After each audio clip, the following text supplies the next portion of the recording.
to the family, man. Y'all did that. Big shout out to my people, man. I felt the love, man. That's what powers the live, guys. I'm just gonna keep it real.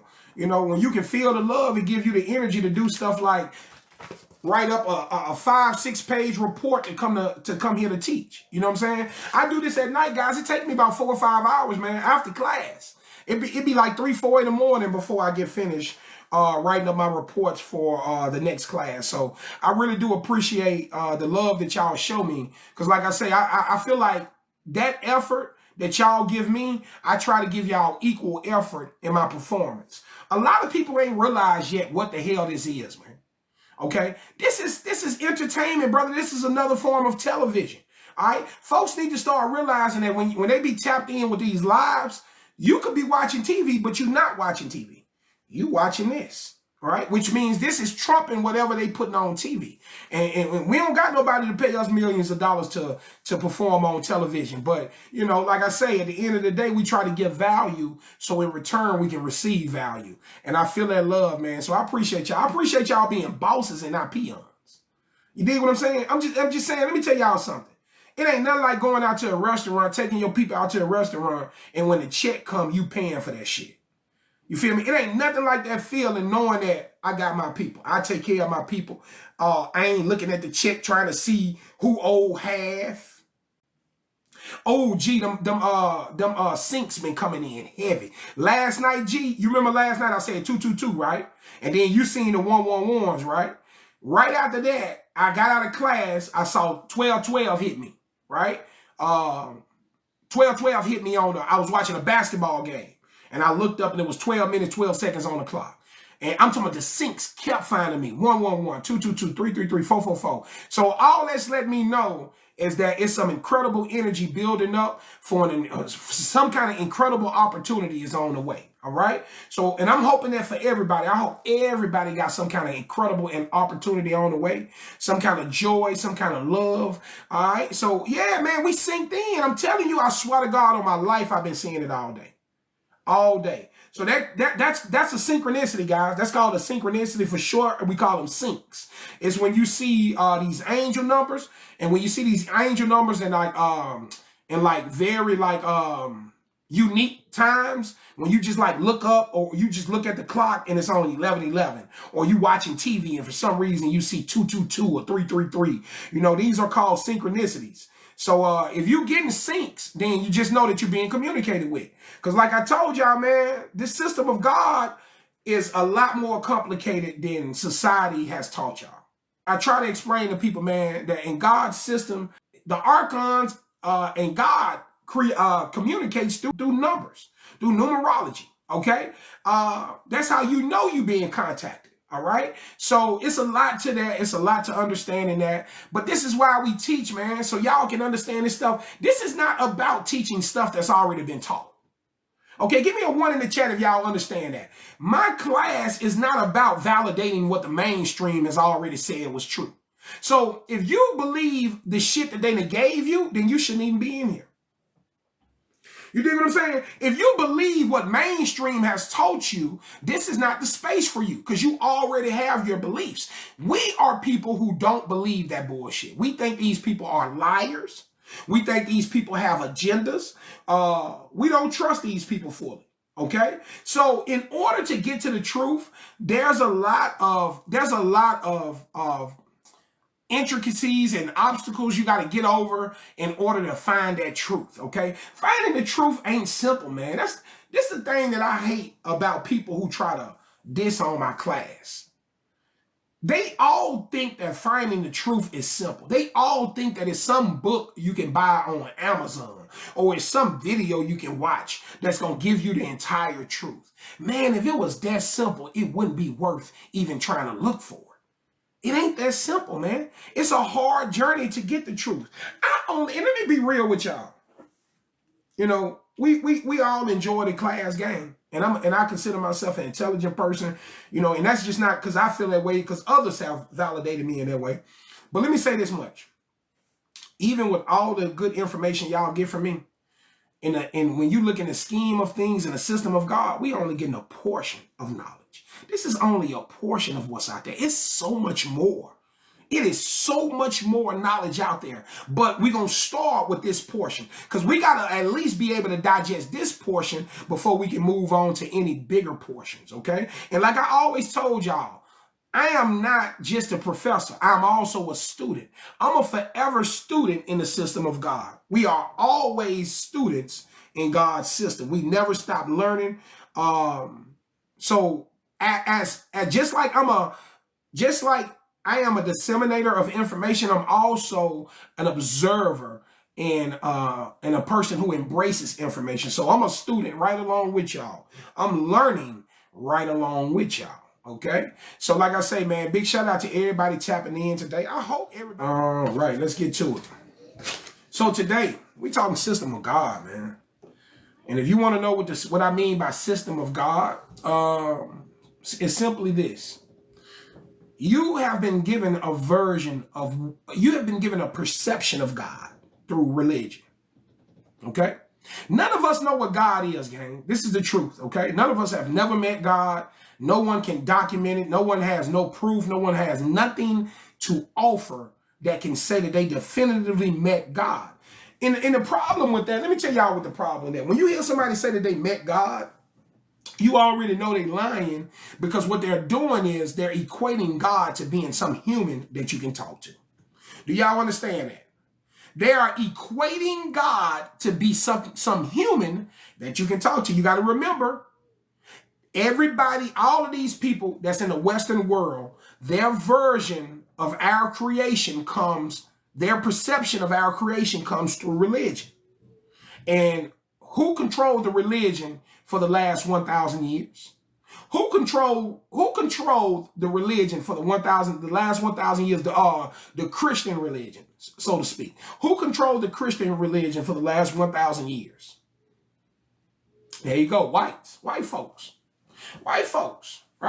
So white folks told you that God was a man and that God was a white man, right? So today's, you hear folks say, oh, I met God, I died, and I met God, and this and all this old shit. But let me tell y'all what I always say about people who say that.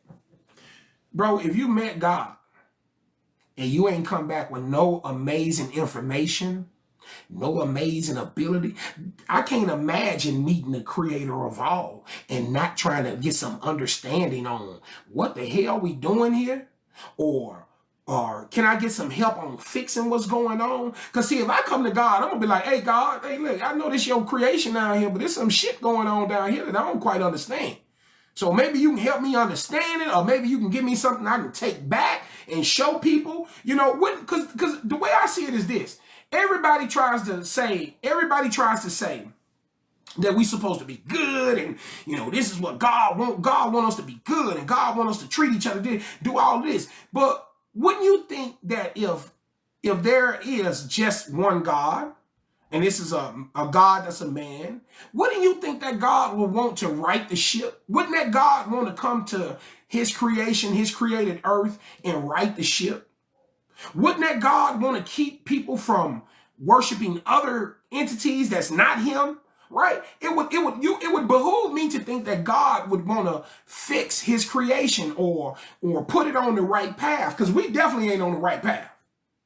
All right? Now, on one side, we are on the right path because everything that we experience, we supposed to experience the good and the bad. Okay? So now, this is why I tell you it gets complex. The God that I serve intended for us to experience all this stuff that we experience.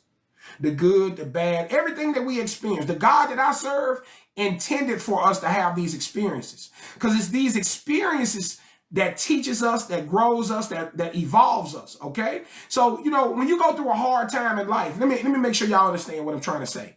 When you go through a hard time in life, do y'all understand that hard time is making you better for future times? You're not going through a hard time because you're being punished. You're going through a tough time because you're being strengthened. Do y'all understand that? Put a 2 in the chat if you agree with that. When you go through a tough time in life, it is strengthening you for future times in your life. You're being strengthened. You're being taught. You learn so much from a tough time. Guys, let me tell y'all something. I'm more grateful for my bad times than I am for the happy times. Because the bad times teach me so much, man. You learn so much from the bad times. You get stronger from the bad times. The good times is fun, but that's all it is. It's just fun. It's just a fun time. You don't really learn nothing. You just feel good. Okay? So the good times will make you feel good. The good times is like a good drug, right? But the bad times is an education. Okay? So what I want y'all to see God through my eyes. My God intended for us to have all this good and evil because the evil serves a purpose. The bad serves a purpose. And see, that's hard for a baby brain to even fathom. Like, man, that dude said evil is good. No, I ain't say evil is good. I say evil is necessary. That's the difference. Evil is necessary. It's necessary in God's system. And then if you ask yourself why, then first of all, you got to understand the components of God's system. You got to understand the way God's system operates to understand why evil plays a role in that system. It's necessary, okay? It's a balancer. Everything in our universe has balance, right? You were taught about the yin and the yang, right? Everything in our universe has balance, brother. When you achieve balance, that's godly. When you know how to have a little fun, but rail it back in and be serious, that's balance. Okay? And you got to have some balance in life. So, I can say when you see it through that eyes, you understand that in God's system, these things are necessary. Everything that we are experiencing. So, when you look at it through man's perspective, then you look at it like, like almost like you're talking to your dad. Like, Dad, why does this stuff gotta happen? Dad, can't you fix this? And see, the problem with that is, nothing was supposed to be perfect. We were never put in this system for it to be perfect. I think there's a perfect system that does exist, but I think we have to achieve it. I think that after so many lifetimes, after so many life paths, after we do all the things that God deemed necessary, then we can achieve that perfect society or that perfect reality. But right now, we at work. That's what life is. I'm telling y'all right now, you got to clock in for life. That's what life is. Life is work. It's a mission. Okay? So start seeing your life in that way. Start seeing your life like a mission. You're on a mission from God. And your mission is to get all of these life experiences. Is to gather all of this data. Okay? Because that's what the light body inside of you is operating off. The light body is gathering data through experience. All right? So today we're going to talk about God's system. This is going to be part 1 of the system of God. Are the experiences infinite? Well, it depends on what you consider infinite. You know what I'm saying? God's system is infinite. It's always going. There's no ending. There's no beginning. There's no ending. It's infinite. So, I mean, if you look at it from that perspective, it is. So you will always be having some sort of experience. But I don't know. Now, let me make sure you know something about this, my brother. There are some things we cannot answer. We only have a certain level of information we can ascertain. We can't answer anything beyond that. So as far as the experience, I'm not a person that I would have to be a ninth dimensional light body to answer something like that. But from my understanding, existence is infinite.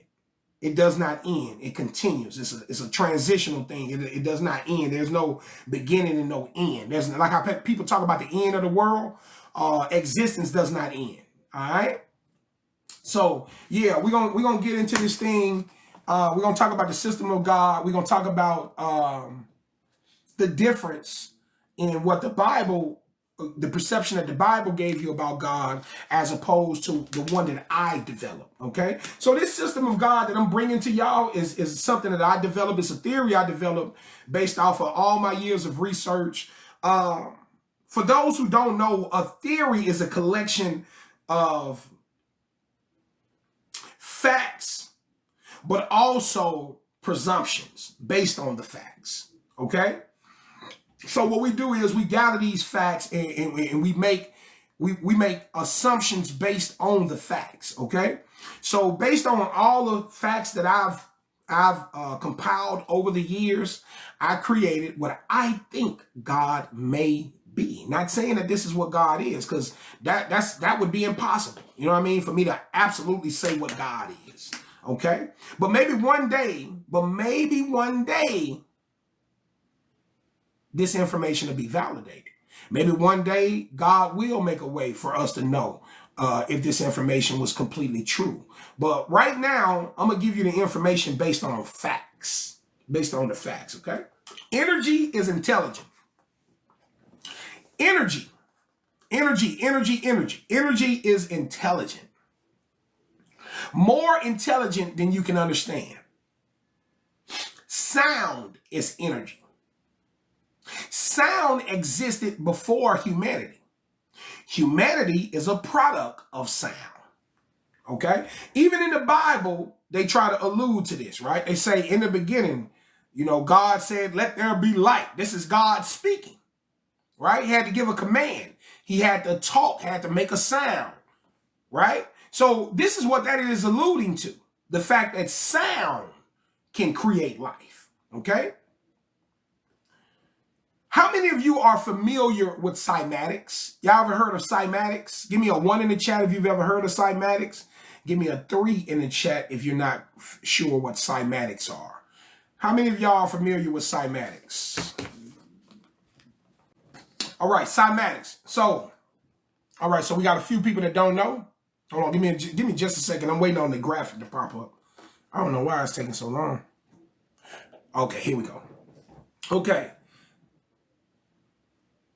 Cymatics is the study of sound and its effect on matter. All right? Cymatics is the study of sound and the effects it has on matter. Okay? Scientists have been able to show that certain sound frequencies, when channeled through mediums like sand and water, begin to form complex structures and patterns. Some of these patterns are found in nature. Okay? So in science, what these folks did is they took a machine that emits different levels of frequencies, okay? And they channeled these frequencies through mediums like sand or water. And when they played the sound on top of the sand began to form what looked like city structures. Like real like cities or real intricate geometrical patterns, right? Like some real intelligent design, right? And this blowed these people away. They was like, damn, wait a minute. This look like this could be over in India or somewhere. This look like this could be in one of these ancient sites, one of these ancient Anunnaki sites or something, right? So this blew them away. And it was like, could sound be a tool of creation? Could that be something that God uses for creation? Absolutely. Absolutely. Okay? So when they channeled these frequencies through these mediums, like I said, they began to form complex structures and patterns. Some of the patterns that form are patterns that's found in nature. Okay? So they did this, and one time, some of the patterns that form were like spider webs. Some were like snowflakes. Okay? So if y'all know anything about this, these are natural patterns that come from nature. Okay? So the fact that we are seeing these patterns form from different frequencies tells us what? That this same sound frequency was used to create the matter that's around us today. Okay? So that tells us that sound is a part of creation. Sound is an intricate part of creation. All right? So like I said, we're talking system of God. We're gonna go, it's gonna be a little different. The snowflake, the spider web are two patterns found in nature that can be seen in cymatics, which alludes to nature having some form of intelligent design. Do y'all understand that? So the fact that we can use sound to make these structures tells us when we see a spider web, we see a snowflake, we see all kind of geometrical patterns, it tells us that that sound is intelligent. And that sound comes from some form of intelligent design. Okay, an unseen hand. This unseen hand which is sound. Sound is energy, and energy is God. Okay? Energy is intelligent, energy is sound, energy is God. So when people say that they seen God and they talk to God, what language do energy speak? What language do energy speak? How tall is this energy? Right? How big is this energy? You say you seen God, you say you talk to God. God is energy, fam. And see, what people need to understand about energy game, man, energy is the highest form of existence. It's the highest form of existence. Okay? Not physical matter. Physical matter degrades. This is not a high form of existence. This shit is going to die one day. It's going to wither away and die. Guess what's not going to die? What's not going to die?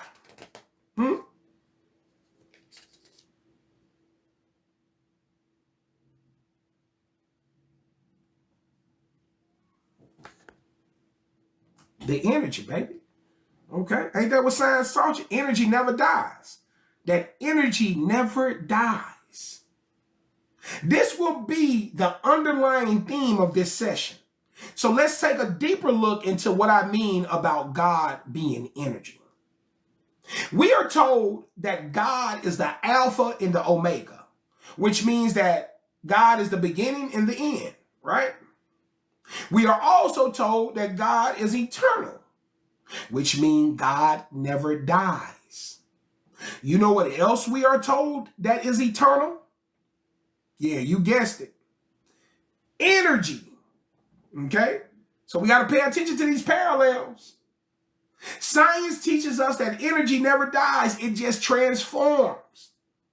So now we have the concept of God and energy with parallel similarities. Is that a coincidence? Y'all think that's a coincidence? That God, the same characteristics that we give God is the same characteristics that we give energy. Energy is sound. God is sound. God said, let there be light. Energy creates. Sound creates. God creates. So the question is God energy? When people ask, what is God? What could God be? And you got white folks around here telling you that God is a white man with a beard. Your brother Chief Kuttah telling you that God is the light body, is the ultimate light body, the ultimate source of energy. How many times have y'all heard people refer to God as the source? Y'all ever heard God? In the Matrix, they talk about the source, going back to the source, right?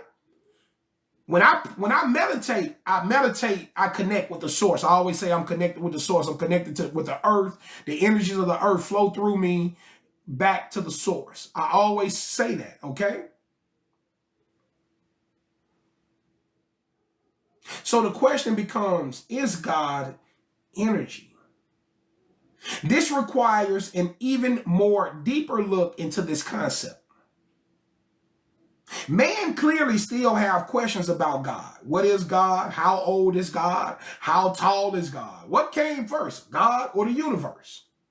These questions exist because religion gives us little to no information on what God's story truly is. We only get God's impact upon our story. We don't know nothing. We don't really know nothing about God. Who God mama is? What is God's last name? What is God's favorite food? You know, so we don't know. We don't know nothing about God. We just know this cat popped up and, supposedly created the sun, moon, and the earth, and created some animals and created some people and did it all in 6 days. We don't know nothing else. We don't know if his last name Jenkins, God Jenkins. We don't know who he is and where he come from, where he went to school at. We don't know nothing about it. But it's a reason we don't have other energy. We don't have other information about God. It's a reason we don't. The same people that's trying to tell you that they got all the answers about our creation, about our existence, the same folks that's telling you that can't tell you a goddamn thing about who God is and what God do. They can't tell you nothing. I want y'all to understand something. Science At the end of the day, this is what science is. Science is the chase of who God is. That's what scientists are doing. When you see scientists trying to do all these experiments, when you see them trying to figure out all of these celestial bodies and how these star systems work, all of this, these dudes is trying to figure out what is the intelligent design behind creation. See, scientists are not religious, okay? So they don't prescribe to the religious thought.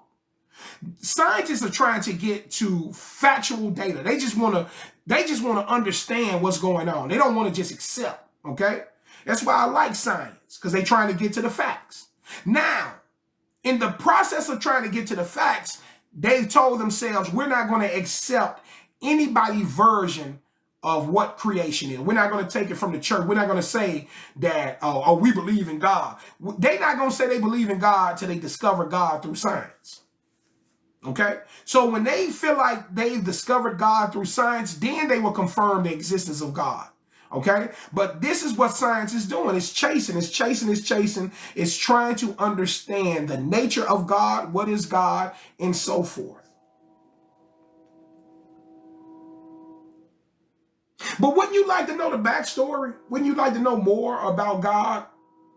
Put a 5 in the chat if you would like to know what God is. Maybe how old God is. Maybe how tall God is, right? Well, maybe you want to know what came first. Was the universe here first? And then God was created? Or did God create the universe? It's okay to admit that we don't truly know God, man. It's okay to say that. Because I think when you say you know God, you're just going along with what religion wants you to say. But we don't know God, bro. I would love to feel like I can have that connection or know what God is. You know what I'm saying? Like, but I have so much respect for God that I don't try to act like I know what God is. You ever had somebody that try to act like they know you that don't really know you? Right? And you know how disrespectful it feels? They be like, this motherfucker act like they know me. Dog, I don't even know you. I met you one time. Don't be talking like you know me. You feel me? You ever heard somebody do that? Like they've been around you, like you just met this person, but then they want to speak on you like they've been knowing you for 20 years or something. So I feel like it would be disrespectful. For us to pretend to know God when we don't truly know God. That's us pretending. That's us pretending to know. I think that the Most High deserves more respect from us than us to pretend. I think we ought to do as much work as we can to try to understand as much as we can. And listen, that's what God wants us to do. Everything that we experience on this earth, is because God intends for us to find our own way. See, a lot of people be like, why is this like this? And why is this like this? God is not here to hold your hand through everything. God put you here to gain experience, for you to learn things, for you to get stronger, for you to get better. So how the hell are you going to get stronger? How you going to get better? How you going to get smarter if God doing everything for you? I tried to tell y'all that life is basic training. That's God's version of basic training. We are put here to train. We are put in life to see how much we can take, to see what we made of. Okay? So quit looking for this perfection. God ain't gonna do everything for you. Some things you gotta do for yourself. A lot of times we look at episodes like slavery and we say, man, why God ain't come get us from slavery? Why God ain't save us from slavery? Well, I'm going to speak for God right now. And I'm looking down, and if God was looking down, maybe God was saying, why y'all ain't get up off y'all ass and fight them white folks back? I'm going to say it one more time. God is not here to do everything for you. The whole purpose of putting you in life is so you can learn, so you can grow, so you can get stronger, so you can have experiences. So when people say, hey man, why God left us in this situation? Maybe God is looking at you like, why you ain't pull yourself out of this situation? Give me a 1 in the chat if you agree with that. Huh? Why did we sit in slavery for so long, waiting on God to save us when we could have just saved ourselves? Why?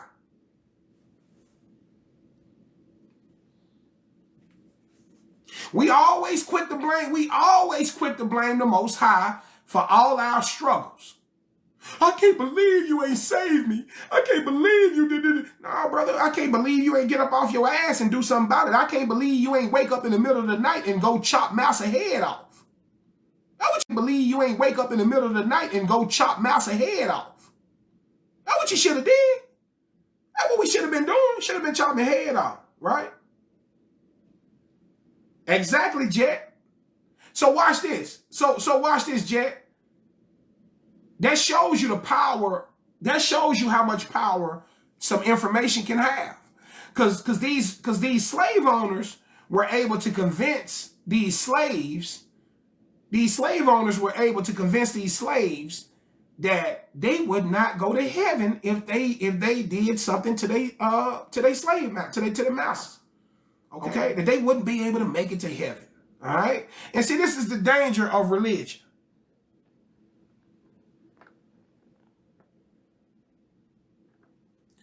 They tried to teach us the turn the other cheek method. That can't be right. See, let me tell y'all something. The turn the other cheek method is not God's method. It can't be. You know how we know that? You know how we know that turn the other cheek is not God's method? That's, man, I'm telling y'all ready, man. Y'all ready, man. Let's cook a little bit. Y'all know how turn the other cheek is not God's method?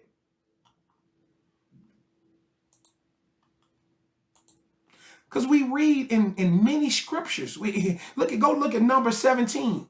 Go look at number 17, 18, where God instructs Moses to kill the women, the children, and the men, and keep the little girls for yourself.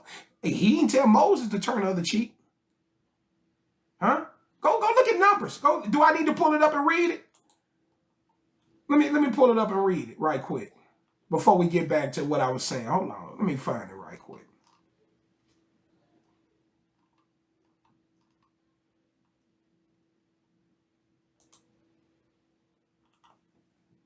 In Numbers 31, chapter 31, verse 17, 18, God instructs Moses to kill every male among the little ones, to kill every woman that hath known a man by lying with him. But all the women children that have not known a man by lying with him, keep alive for yourselves. Now, you know what that line was. We done discussed that line a lot, right? You know, that sounds very weird. But let's take a look at the other portion, because right now I ain't discussing the pedophilia, okay? But let's look at verse 17. So y'all telling us, oh, you know, Jesus is God, and Jesus said, turn the other cheek. Somebody hit you, turn around, let them hit you in the other side of the face. Boy, you better sit your ass down somewhere. Boy, you better sit your ass down somewhere. Not me. But not me, boy. Ooh, when you hit me, even if I let you hit me, if you hit me first, you got a chance to run. There you go. You got a chance to run. That's all you got. Lord have mercy. Shit. So you can't say that God intends for us to turn the other cheek, because God is instructing Moses in verse 17 to kill children, to kill women, and the men that they done laid with, but keep the little girls for yourself. Guys, this is in that Bible, homie. You can't run from it.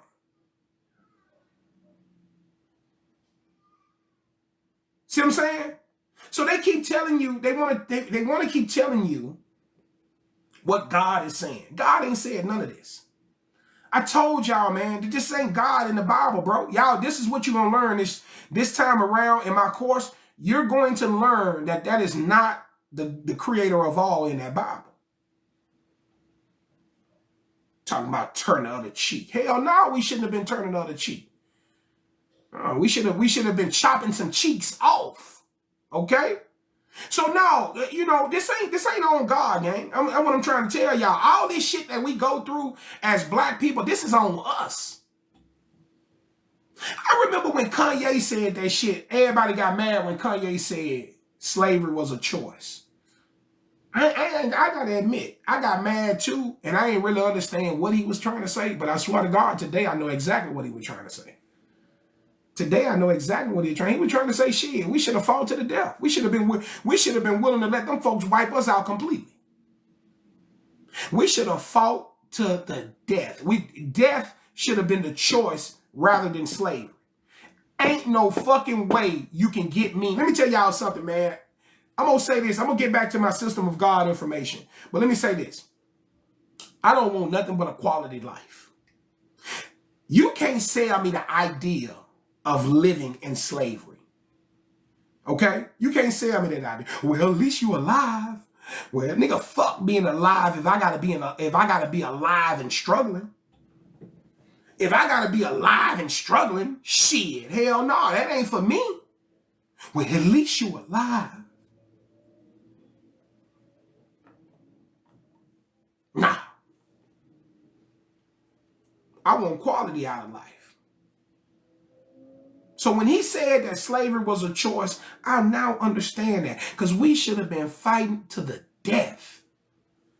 They shouldn't have had, let me tell y'all something. They should have never had a chance to have nobody enslaved. It shouldn't have been nobody left for them to enslave. Y'all dig what I'm saying? Give me a 1 in the chat if y'all agree with Brother Chief Kuttah. It should have been nobody left for them to enslave. We should have died out there on that fucking field.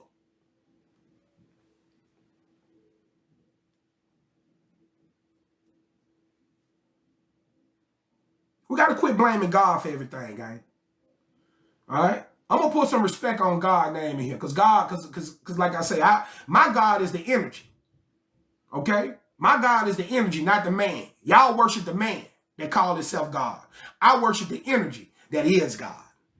And the energy don't see things through the perspective of man. That's another thing. So we try to take God, what God truly is, and we try to see God through the perspective of man.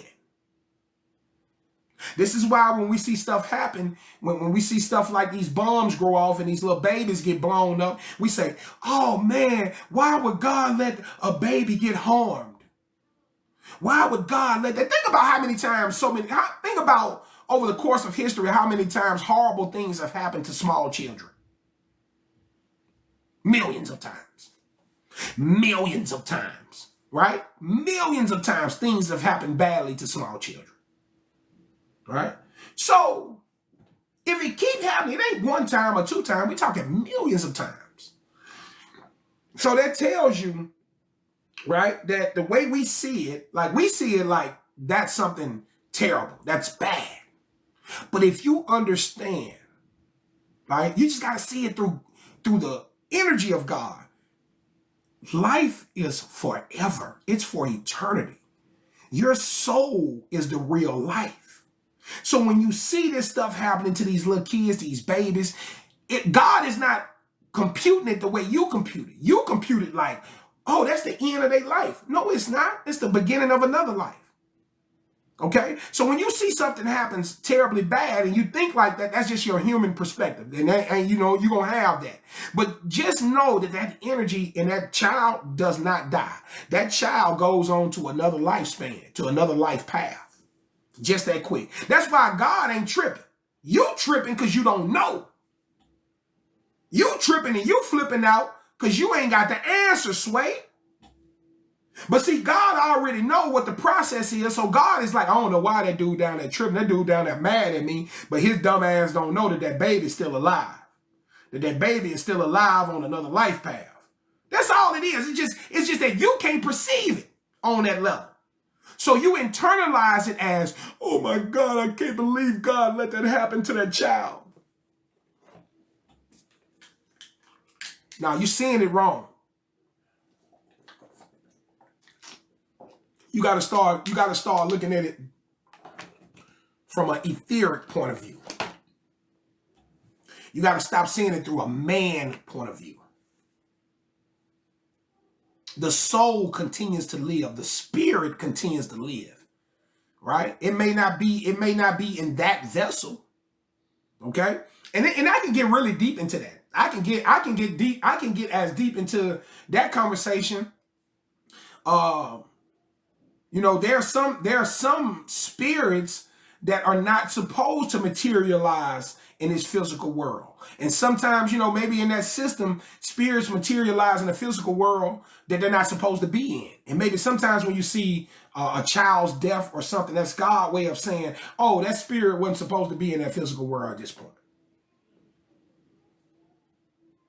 And so I gotta pull that spirit back. Okay? So of course, you know, death is gonna always be something that hurts us because that's how we built. That's how humans are built. But I just want y'all to have a deeper level. I want y'all to be able to see this on a deeper level and stop seeing everything on man's level. Try your best to try to come up a little bit. We see everything on man's level. Try to see it on a level above that. Okay? Everything ain't God's punishment. Okay? A bad time, a hard time in life is not God's punishment. A bad time, a hard time in life is sometimes a training method. It's sometimes is used to strengthen you, to make you better. Okay? Stop looking at it like, oh, hey man, I'm being punished, man.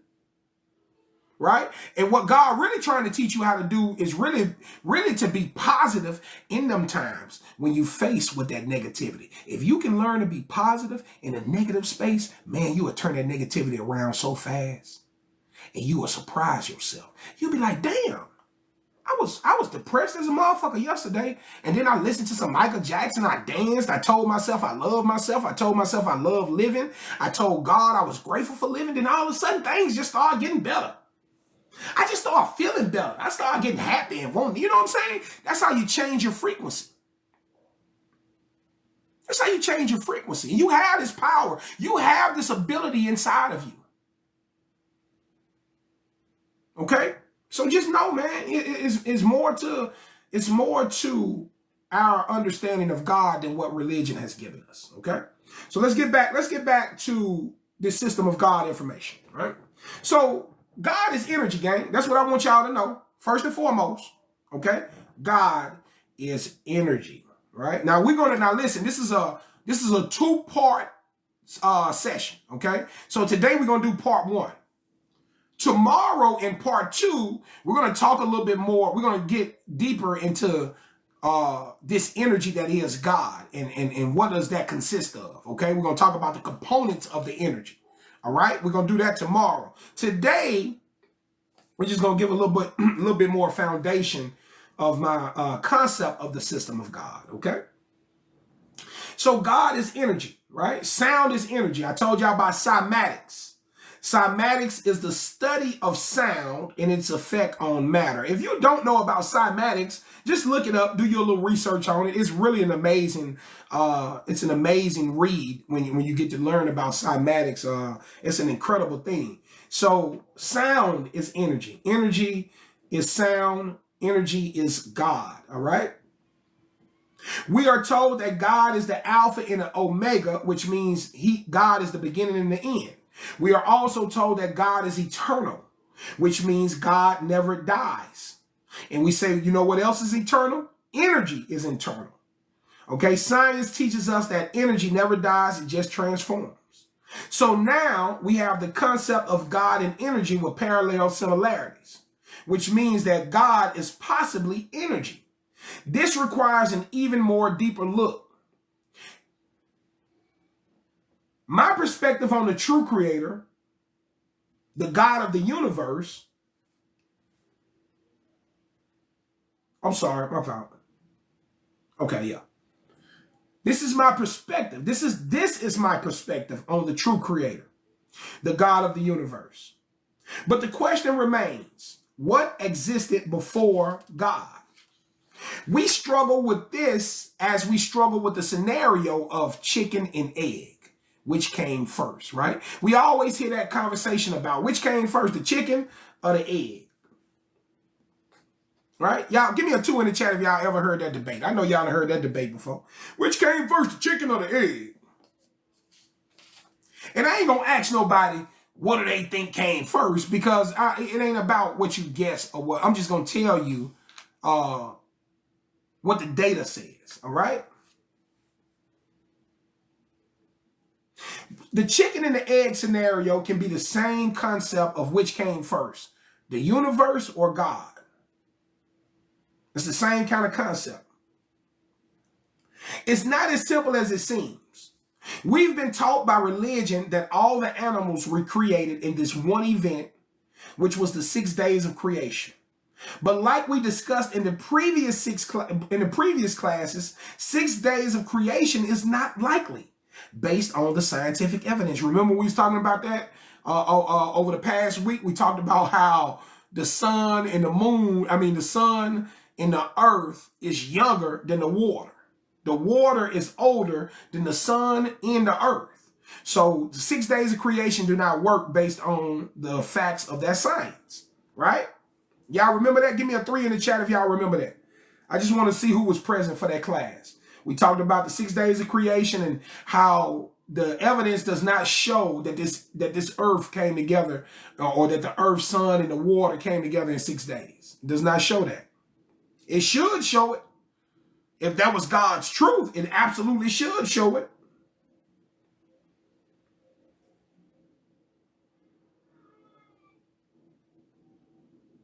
But like we discussed in previous classes, the 6 days of creation is not likely based on the scientific evidence.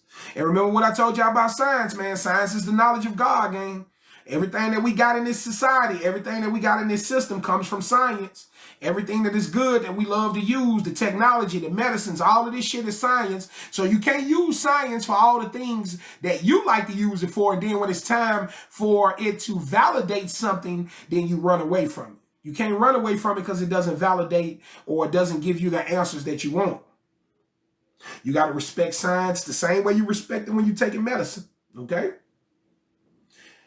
All creation, listen to this, all creation developed from a seeding process. All right, make sure y'all taking notes, man. Get your pens and your pads, be able to take you some notes, okay? I'm going to try to have this posted later too on YouTube. So I'm going to do my best to get that posted.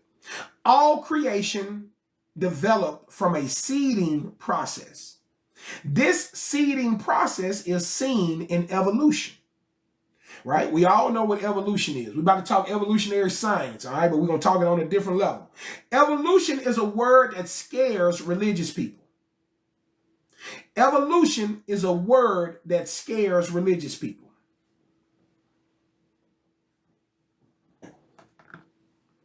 It offends them as well. It actually offends them. When you talk about evolution, motherfuckers be offended. Breaking them no evolution. Evolution ain't gonna do God, that's the devil. That's the devil. Evolution is the devil. Man, you know how dumb. I'm finna show y'all. If you ever believe that, I ain't gonna hold it against you, because we all was raised on. Listen, man, I was raised in the church too. So I received the same brainwashing that we all received. I broke out of my brainwashing somewhere around about 2005, 2006. Okay? So we all received the same brainwashing growing up. Okay? So we all received the same brainwashing growing up. Okay? So I'm not going to hold it against you if you thought that evolution was some kind of disrespect or some kind of idiotic point of view, but I'm going to give it to you today. I bet you're going to feel different about it when I disseminate this information. I bet you're going to feel different about it after I talk to you. All creation developed from a seeding process. This seeding process is seen in evolution. Evolution, a word that scares religious people. It offends them. And I know why. This is due to the brainwashing by religion, the misinterpretation of human origins. Again, the way you see the world is through the lenses of religion. This is how y'all see the world. Everything that you see and know about the world comes through the lenses of religion, not through your own self, right? That's when you become an autodidact. It's when you go learn for self. That's what your brother Chief Kuttah is. But as long as you see the world through the lenses of religion, that's exactly what you are. You brainwashed, you programmed, okay? I am deprogrammed. This class is a deprogramming. Okay, so if you in this class, you are either getting deprogrammed or are fully deprogrammed. Some of y'all came to me deprogrammed. All right, so I ain't gonna take credit for deprogramming everybody. Some of y'all came to me already deprogrammed. The way you see the world is through the lenses of religion. Religion fed you the perception of creation based off the translated information from the Sumerian tablets, right?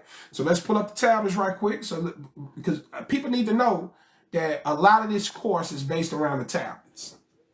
Most of this course is based around the tablets. Okay, so these are the Sumerian tablets. This is where they sourced the Bible from. The Old Testament, right? The Old Testament is sourced from the Sumerian tablets. This is where you get the tales of the Bible come from, okay? This is the original source. This is the original, not the carbon copy. That's what y'all got. That's what the Bible is. The Bible is a carbon copy of a carbon copy of a carbon copy of a carbon copy, and keep going until you get all the way down till you get to the Bible. Okay, now I'm gonna teach y'all all about these tablets. I'm gonna teach y'all how these tablets are way older than the Bible, and how the Bible is translated from these tablets, but the Bible was misinterpreted. Okay, the information was lost in translation. So a lot of what you get in the Bible is a diluted version of what you get in the tablets. All right, this is what we're gonna be reading probably in a week or so. I say maybe like next week, I think we start reading from the tablets. We're going to be reading the Sumerian tablets, the Enuma Elish. All right. So y'all get ready for that. That's always fun when we read from the tablets. So anyway, everything that you know about the world is seen through the lens of religion. Religion fed you the perception of creation based off of translated information from the Sumerian tablets. This information was severely misinterpreted. And the results of that is an entire population of baby brains. And the result of that is an entire population not truly understanding the nature of creation. If we had the right knowledge and understanding, our society would be more in balance instead of the insanity we see today. So let me say that one more time. Listen to what I just said. People think that they got the truth, right? People think that they got the truth. But check this out. If we really had the truth, gang, wouldn't this world look a lot more cleaner? Wouldn't this world look a lot more intelligent? Wouldn't this world have a lot more balance than it does? I see insanity out here. I see folks killing each other. I see folks eating poison. I see complete insanity. I see men not wanting to be men, women wanting to be men wanting to be women. I see kids disrespecting their parents. And I'm talking to y'all right now. I'm looking at Deuteronomy 22:22 right now. Them tools on me, them tools is on me. I'm looking right at 22:22 right now. That's crazy. Them tools is on me. All right, so if we had the right knowledge and understanding, our society would be more in balance instead of the insanity that we see today.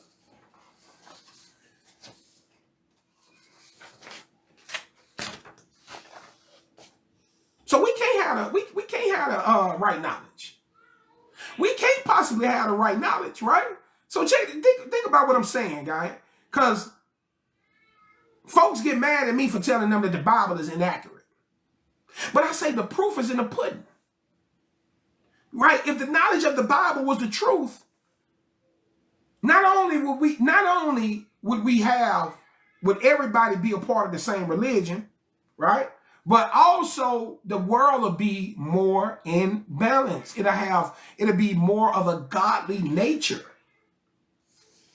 A truly knowledgeable society will become what's called a type 1 society, which is a society that's free of war and disease.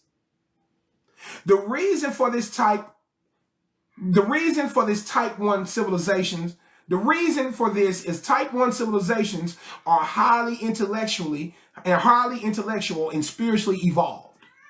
You can see concepts of these civilizations in movies like Star Wars, Revenge of the Sith. You ever seen Star Wars? Stuff like that. I mean, I ain't seen all of them. I know some of them. But like when you look at movies like Star Wars, Revenge of the Sith, you see stuff like this. You see councils like this. Okay? You see how all of these elders and all of these evolved beings are a part of this council, right? And in And in their town or in their city, right? You got flying cars, you got all kind of free energy vehicles, you got all kind of clean energy systems, right? Everything is balanced. There's no violence, there's no disease, there's none of that because it's a type 1 civilization. You get type 1 civilizations when you have a knowledgeable civilization, when you have a civilization that's built on true knowledge. As you can see, we are far away from this. Unfortunately, we don't have the wisest people making decisions. We have idiots called Democrats and Republicans, but that's for another discussion. Okay? So we talk about being a type 1 civilization. You become a type 1 civilization when you have the right, correct knowledge. So look at the civilization we live in now. Do y'all feel like we live in a type 1 civilization? Do it look like we live in a type 1 civilization? Type 6 or some shit? Definitely ain't no type 1.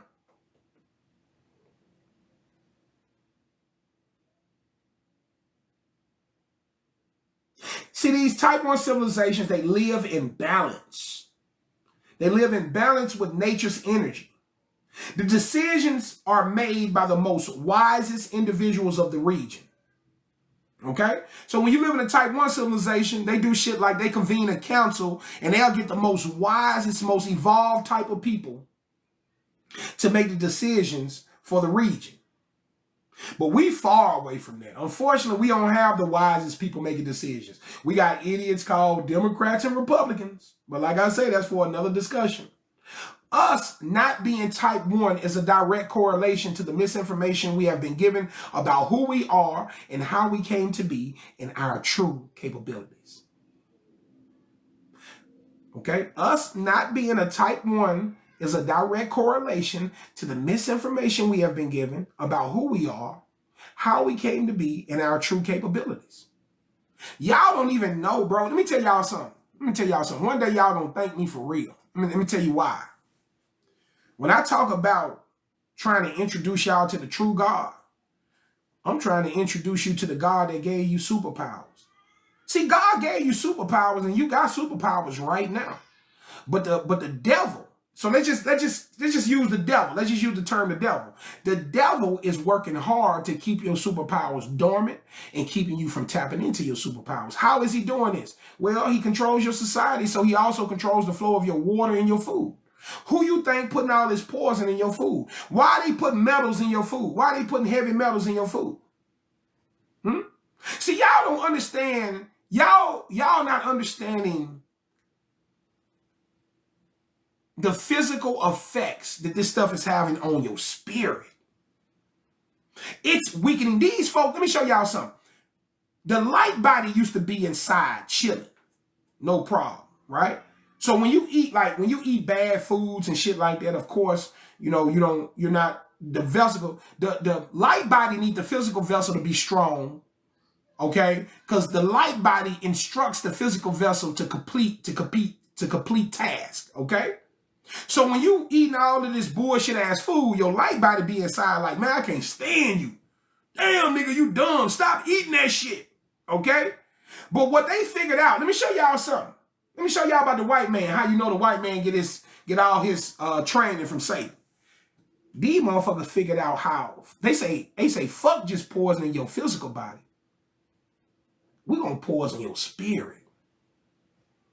Them folks figured out how to poison your spirit. Them folks figured out how to weaken your spirit. Y'all don't even see the war being waged. You don't even know that the war being waged on you. Because you see war as bombs and guns. You don't see war as nutrition, as spirituality. These are all wars that's being waged upon you and you don't even know it. Because you don't even know that you're superhuman. You don't even know you got superhuman powers. You got superhuman abilities. But they so fucking dormant because of all the poisons they giving you. Man, they giving us this shit since birth. As soon as we come in the world, them doctors pumping shit into us. Shooting needles into the babies and shit. When my babies came into the world, I was in the room. I wanted to see. I want to know what you're doing. What the hell you doing? What that is you putting in my baby? Oh, give me a full printout, a readout of what that shit is you putting in my baby. Y'all wonder why all these little kids out here got autism. All these kids out here got autism. They giving them kids that shit at birth, G. Giving it to them at birth.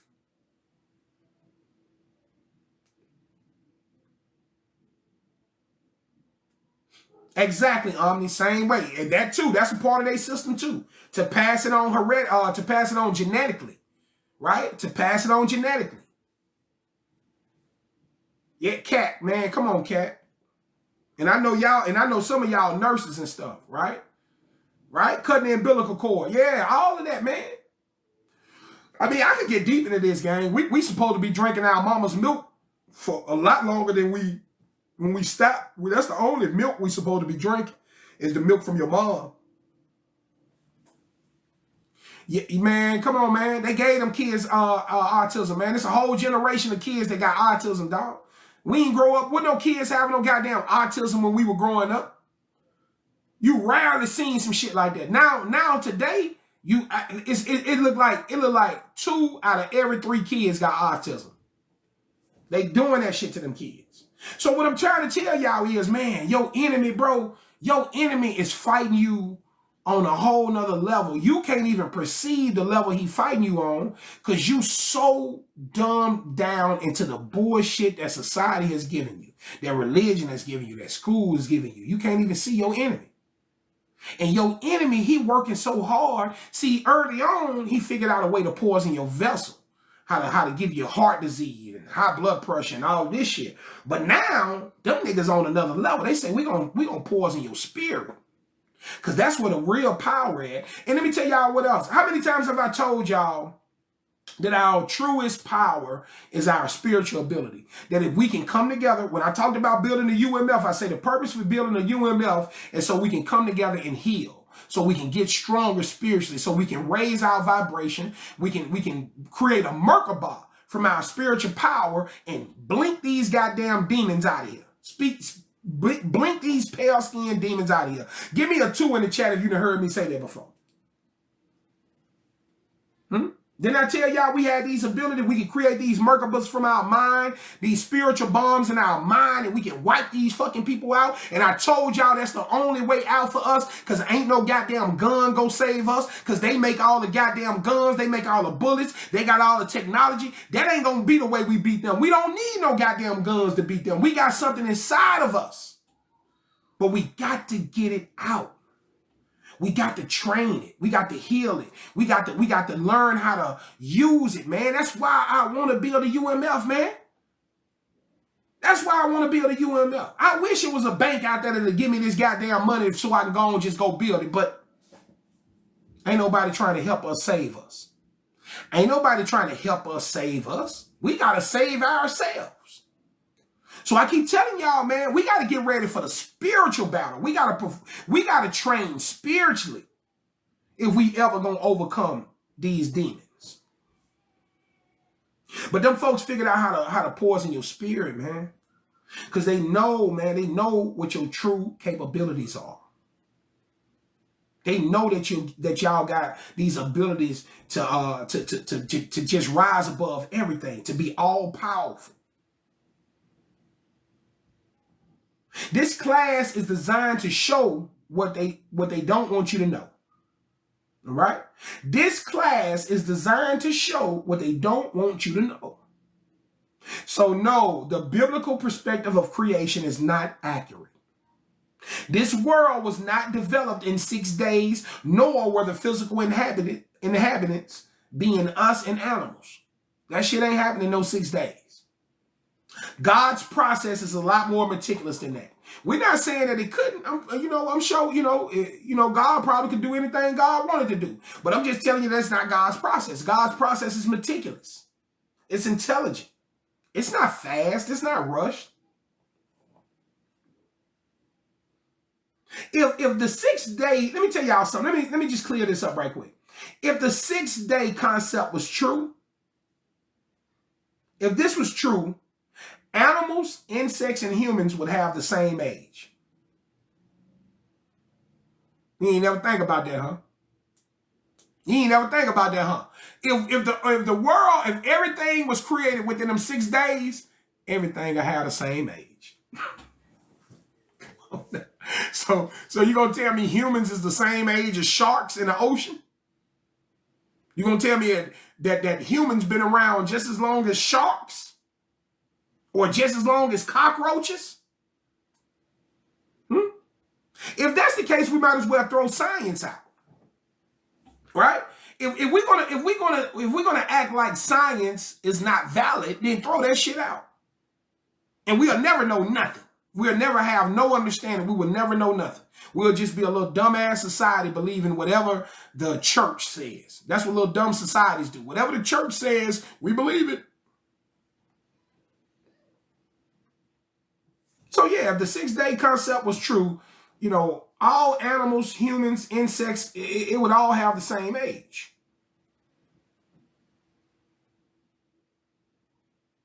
But you have to be an absolute fool to think the sharks in the oceans have only been around 6,000 years. Because ain't that what most religions teach? Ain't that what the Christians teach? That man is only 6,000 years old? Right? Ain't that what Christians teach? The Christian religion teaches that man is only 6,000 years old. Ain't that some shit? But again, this information comes from whites that control society. They tell us 6,000 years because that's the period in which they appeared in the human record. Do y'all understand that? Do y'all understand that white folks be telling y'all about man has only been around 6,000 years because that's when he appeared in the record? Okay? That 6,000 year point is probably when they received a genetic alteration. That's when the Anunnaki genetically altered some of them. They don't want to count all the years that they were Neanderthals, that they were animalistic. They want to count when they became, what they are today. That's why they tell y'all 6,000 years. That's their story. We way older than that. We way older than 6,000. Come on, guys. Don't be crazy. When you control the flow of information, you can dictate the story that's told. It just boils down to how much do you trust the white man? I only trust his information when I know he's on the path of the righteousness. Now, I want y'all to say something. I talk a lot of shit about white folks, but they ain't all liars. There's a lot of good white archaeologists, paleontologists out there, geologists that tell the absolute truth. That they just compelled to tell the truth, okay? And we see these people get punished, denigrated. We see them lose their job. We see all the shit. In some cases, we see them get unalived. In some cases, we see them get unalived. So, when I say, hey man, you out here operating off the white man's knowledge, I'm talking about the foundation. I'm not talking about every piece of knowledge, because there's some good knowledge that comes from some of these people. But the foundation of knowledge is through their perspective. They control all the deceitful information. So that's what I mean when I say that. So again, the way you see the world is through the lenses of religion, aka white perspective. Remember I told y'all that black people are victims of white perspective? That's today's religion. Religion fed you the perception of creation based off the mistranslated information from the Sumerian tablets. All creation developed from a seeding process. I'm going to say that one more time. Creation was seeded. That's the creation. It was seeded. I'm going to explain all of that.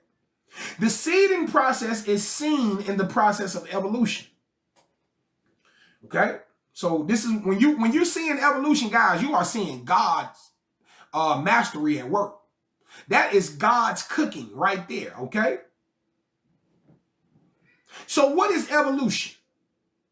Evolution is the process of transformation, metamorphosis. It also is the process in which God grows God's seeds. Okay? So just like I told y'all that, the Bible tells y'all that God just created everything. What I'm telling you is that God seeded the world. And then the world developed and matured through evolution, which is a natural process. I'm going to break all that down. So what is evolution? Evolution is the process of transformation, metamorphosis. It's also the process in which God grows God's seeds. You got to see God as the ultimate gardener. Everything in God's system starts from seed, even us. Are we not sperm before we become embryos? And what is sperm, my people? And what, my men, what do we call sperm, my men? All my men in here. What do we call sperm?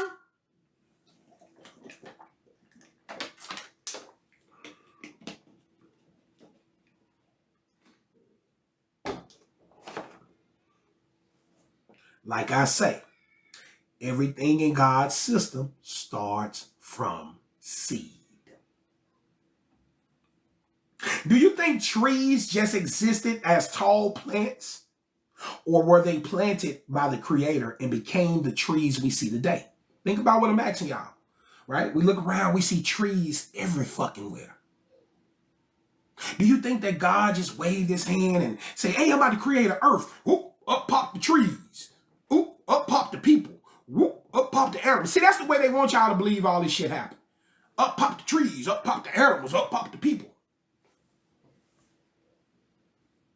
But it was more of a process. It was more of a process. It was not that simple. It was not abracadabra and everything existed. There's a process to it. Because God is intelligent, man. Okay? Intelligence requires a process. All creation develops from a seeding process. Do you think trees just existed as tall plants, or were they planted by the Creator and became the trees we see today? Anytime you want to grow a tree, what do? Anytime you want to grow a tree, what do? You do what?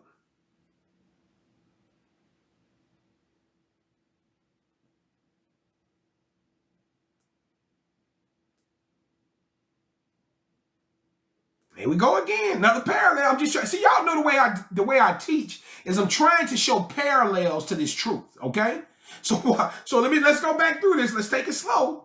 So you mean to tell me to create a life, you need the man's seed. To grow a tree, you need a tree seed. So why would God create a system from where seeds become life if that's not the system he used in the beginning? Why would we teach that God used a different system in the beginning as opposed to the system that we have now, the system that leads to our creation? I'm not understanding it. The same system that God used in the beginning is the same system we operate on now, gang. Okay? God's process is the seed. God is the ultimate gardener.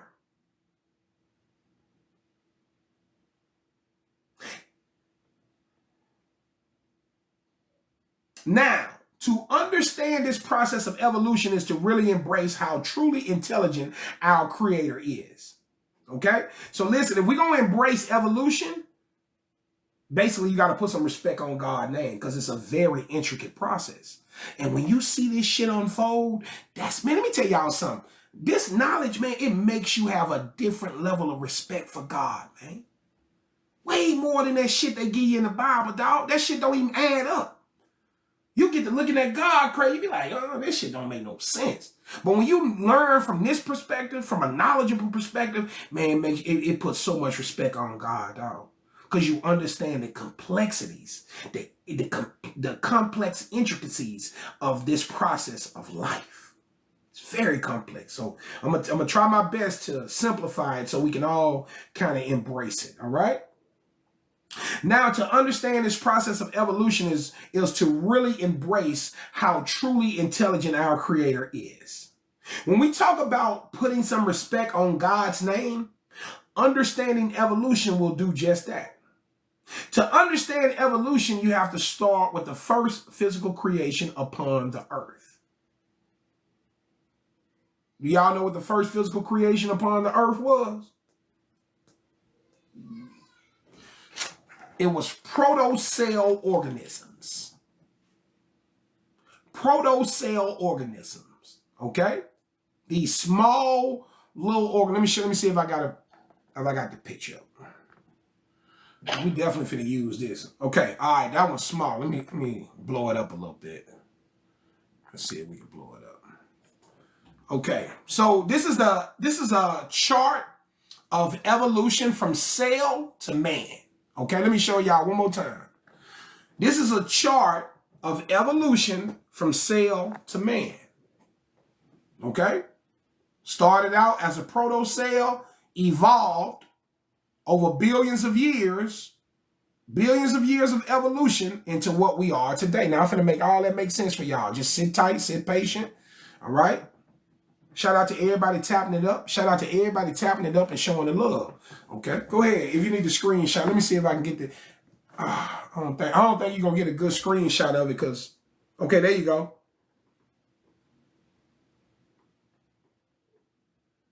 When you got your screenshot, say done. Just tell me that you're done. Okay, cool. All right, so this is from cell to man, all right? So let me blow it up right quick.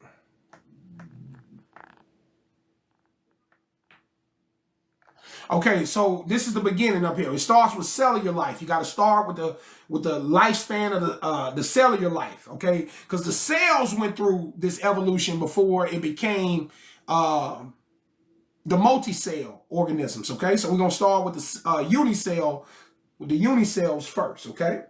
So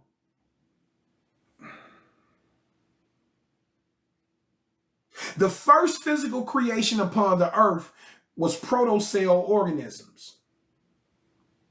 The reason we know intelligent design was involved with these cells is because they contain DNA.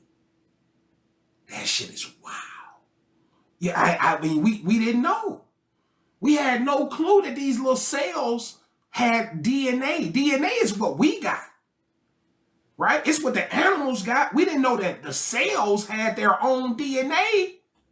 Now, let me tell y'all why this is amazing. Because if you know anything about DNA, guys, DNA is like a hard drive. It's like a computer system. DNA stores all the information and data. It stores the information and data over lifetimes. So you know how when they say you can be passed down hereditary traits genetically? The reason you can be passed down hereditary traits genetically is because DNA gathers this data and it's in the DNA system. And so when you bring life into the world, when you have a child, your child is of your genetic makeup, you pass along the information. So your genes communicate with his genes. His genes start downloading from you. That shit is amazing. That's how DNA works.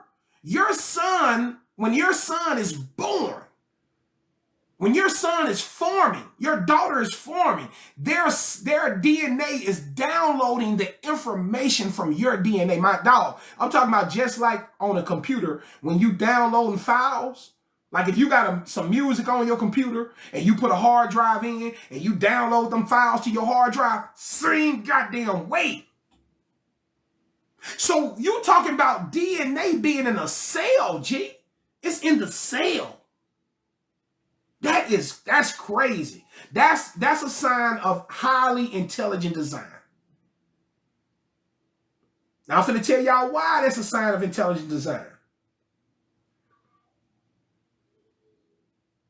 The reason we know intelligent design was involved with these cells is because they contain DNA.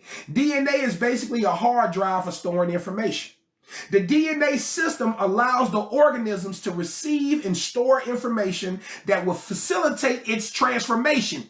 Ooh, this shit finna get good. Listen. The DNA system allows the organism to receive and store information that will facilitate its transformation. So this goddamn cell, this little old small protocell, has a computer system inside of it. And this computer system inside of it allows it to absorb information. and decipher this information in order for it to change, for it to transform, for it to go through metamorphosis. Evolving is basically an entity transforming into a better version of itself based on the data collected. I told y'all this shit complex, so I'm gonna try to make it simple. The cell is gathering data and using that data to become a better version of itself. Do y'all understand that? Do y'all understand that? The cell is downloading information and computing this information to become a better version of itself. That's what evolution is. Evolution is the proto cell downloading this information and saying, hey, you know what? I can be a little, I can be a little better than this. Okay, so I'm gonna download this information. Okay, this is what I need. This is what I don't need. Okay, now I'm gonna become a single cell organism. I'm gonna go from a proto cell organism to a single cell organism. That's evolution, right? From proto cell to single cell organism. That's a better version. Okay, and so then the single cell organism, it lived and it said, you know what? I think I could be stronger. I could be a little bit stronger than what I am. I could be a little bit better than what I am. So it's downloading all this data from its surroundings, and then it becomes the multi-cell organism. And this keeps happening. This cell becomes this cell. They keep getting better. They keep getting stronger until the cells become what they call an animalia, which is an animal without vertebrae. So, you know, the earliest animals were these amoeba-looking things. They didn't have no vertebrae. They didn't have no spine. Okay? So you got this process of leveling up. That's all evolution is. Evolution is the act of leveling up. It's the act of upgrade. Good job, Jet. That's an upgrade. It's upgrading. The proto cell upgraded to the singular cell. The single cell say, hey man, I can be better than this. I know I can do more than what I'm doing. So it became the multi-cell organism. The multi-cell organism say, oh no, I'm gonna take this shit to a whole nother level. It became animalia. The animal with no vertebrae, the amoeba that looks like a little embryo or something right here.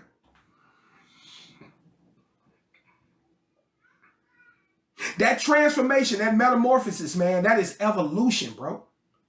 This is God's process.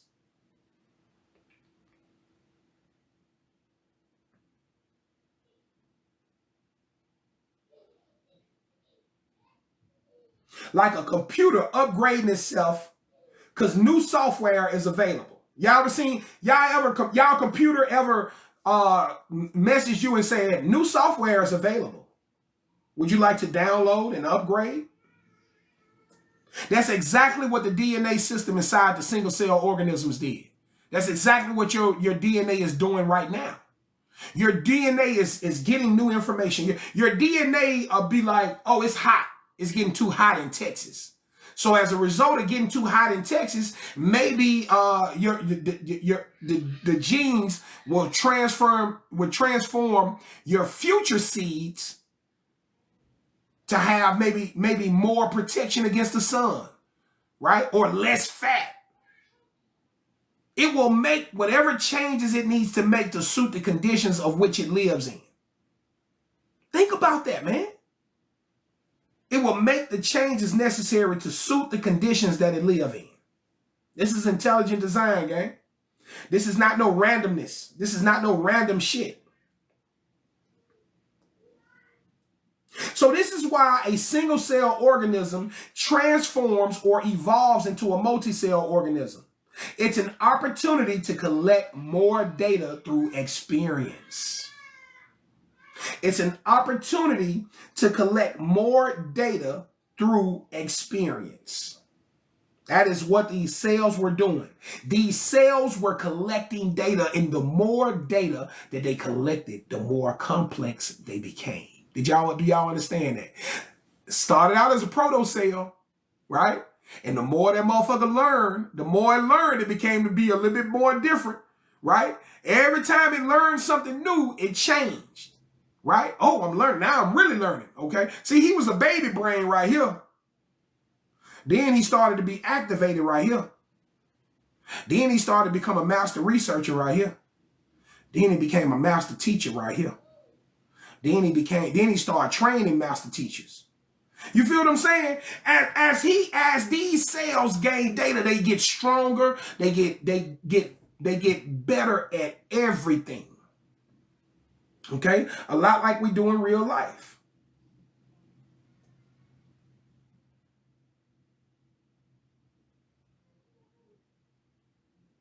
We are still those singles and multi-cell organisms changing as our experience changes.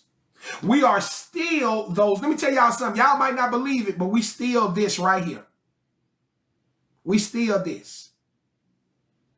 We still this. I'm finna prove that to y'all. I'm telling y'all, listen up. We still this right here. We still this. We are still this. We are still that. We are still all of these. You can see the full spectrum of evolution in human form. When you're looking at humanity, you're looking at the full spectrum of evolution. I'm finna prove it to you. Give me a second. The fact that those small organisms had a DNA system tells me all I need to know. DNA is a computer system. You don't find it in rocks or dirt, but you find it in all living things. Humans, animals, insects, trees, and water. Did y'all hear what I just said? DNA is a computer system. It's a reason you don't find it in rocks or dirt, but you find it in all living things. So, you only find it in the living things, right?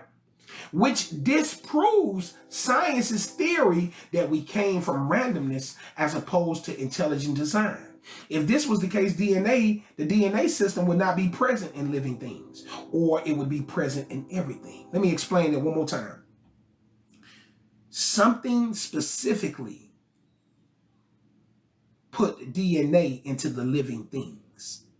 Because if we came from randomness, the way science tries to say, scientists, they come with that Big Bang Theory shit because they can't prove God. So they try to say everything happened as a random act, which we know ain't true, but that's just their way of being upset because they can't prove God. So they're going to try to say that everything was just random. But let me say this much. If everything was just random, then why does the rocks not have DNA? Why does the dirt not have DNA? Why does only living things have DNA? Because that's a part of the intelligent design. That's a part of the creation. So when God was creating, God say, the computer system going into my living things, not my non-living things. That's a sign of intelligent design, gang.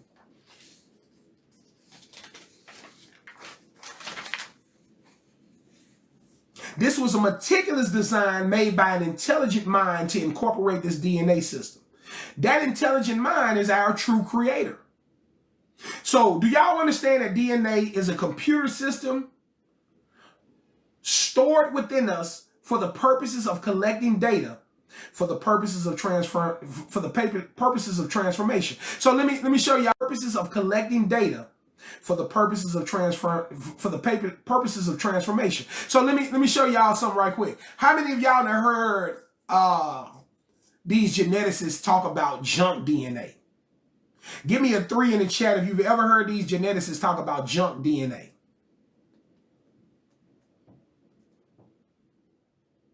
I'm about to touch on it right now, y'all. Y'all have heard them talk about junk DNA, right? So check it out. They call this DNA junk because they can't unlock it. That's the DNA. That's the DNA. Those are the hard drive. Those are the files that they can't unlock. So you ever been on a computer and your computer told you these files are locked? You must have a password to open these files, right? Or if you find somebody's computer or something like that. So the junk DNA, it ain't no fucking junk. That's the superhuman ability in that shit. The shit that they call in junk DNA is our superhuman abilities. Okay? So They call it junk because they can't tap into the motherfucker. They ain't got the code. They've been trying to hack it. Okay, because it's a computer system. Because it's a computer system. They've been trying to hack the DNA and trying to get into the junk DNA. It's a computer system. Okay, you know how else we know that the DNA is a computer system? Because you can literally go in there and recode it, right? Genes are code. We all know that, right? Give me some ones in the chat if you know that your genes are basically code, like computer code.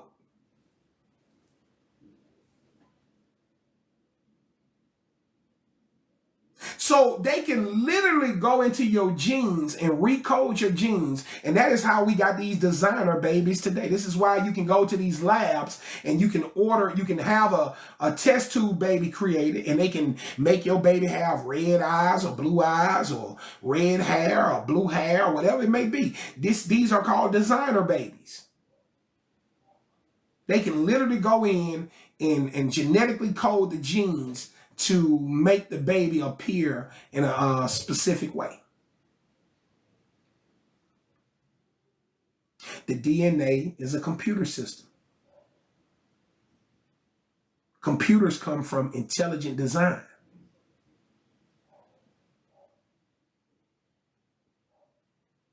The DNA will literally compute that an environment is too hot. And then it will make a change that causes the next generation to have less hair or fur, whatever the species need, right? Ain't that what they say? Ain't that how it happens? They say that when these humans moved into cold weather climates, that they grew more hair, that they grew thicker skin, right? Even with animals, right? With the shark became a precise killer from years of genetic transformation. From its genes, making it become the best killer it could be. Because that was necessary for its environment.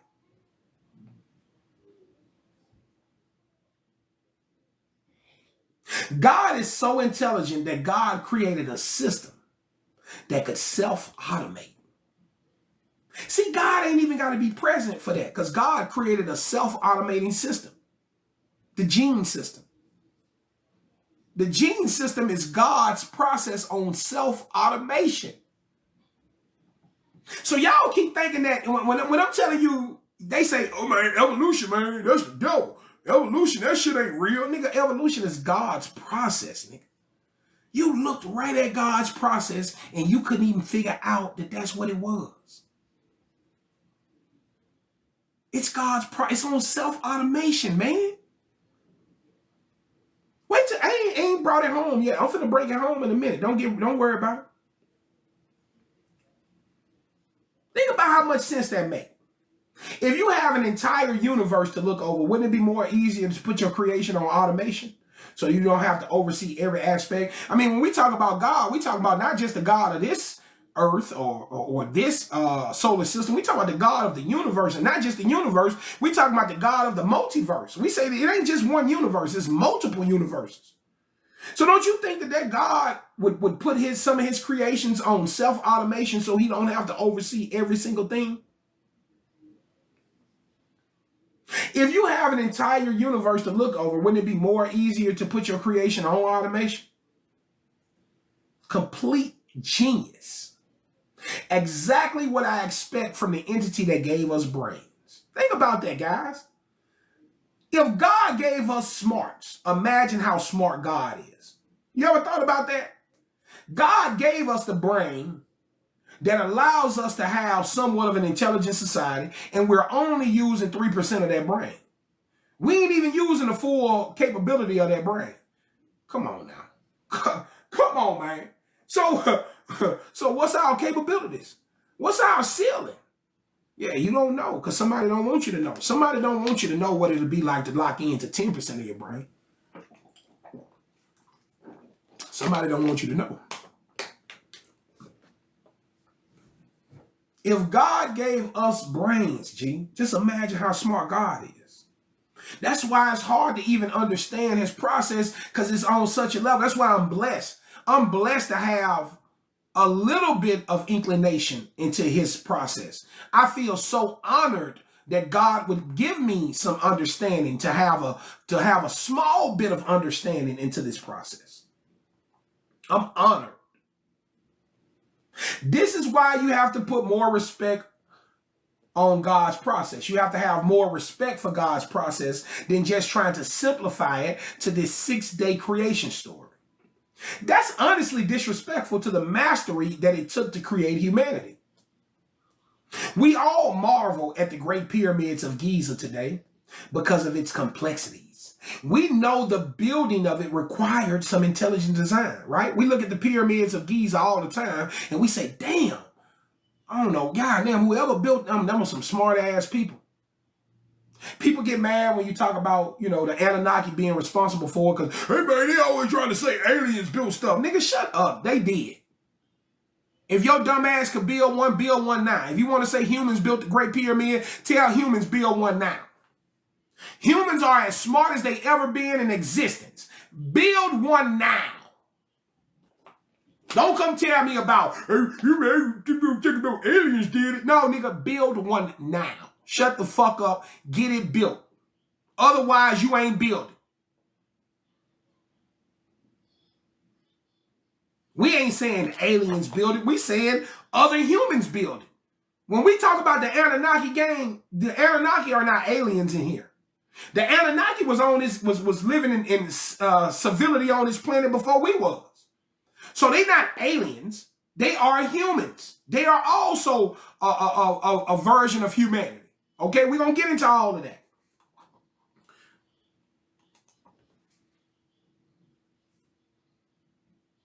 But we marvel at the design of the Great Pyramid because we know that it required some intelligent design to build. That's the same way that life required this intelligent design. So when you're looking at life, look at life the same way you look at the pyramids. Something intelligent had to be involved with the creation of us. So to understand God's system is to understand that we were seeded. The first seed was the proto-cell organism. That became the single cell.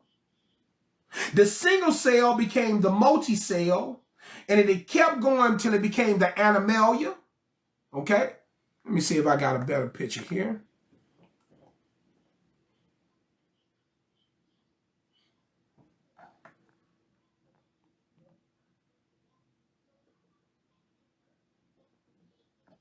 Okay, this is that picture, okay? So that's the animalia. It kept going until it became the animalia, which is a multi-cell organism without vertebrae. So these are the animals that were before the animals that had actual bone systems, okay? You see, we've seen some of these before, these arachnopods and shrimp-looking things. You know how they talk about how old cockroaches and all this shit is? That's what they talk. They talk about these animals right here. Okay? No vertebrae. All right? They got a snake. I think that look like a damn snake.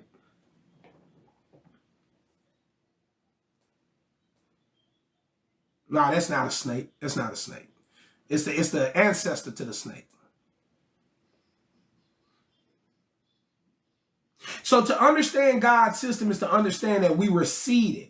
The first seed was the proto-cell organism that became the single cell, then the multi-cell, and then it kept going until it became animalia, which is a multi-cell organism without vertebrae, which led to animals, those creatures with vertebrae and so forth. Okay? So these were living without bones, without a spine, and then it realized I need a spine. So what did it do? It evolved into animals with spines, with vertebrae.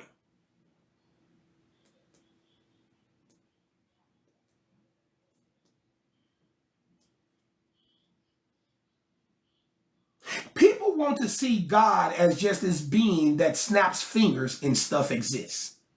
But I think there's way more of a scientific process involved with God's creation. We're trying to use these same scientific processes to create hybrids today. I'm going to say that one more time.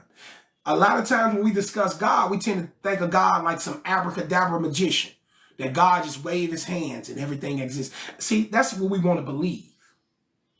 That's what we want to believe, and then that's what we have proof of. But I think God's process is a little bit more meticulous, a little bit more scientific. And one of the reasons that I know this is because we are using these scientific processes today to create human hybrids. Oh yeah, let's talk about it.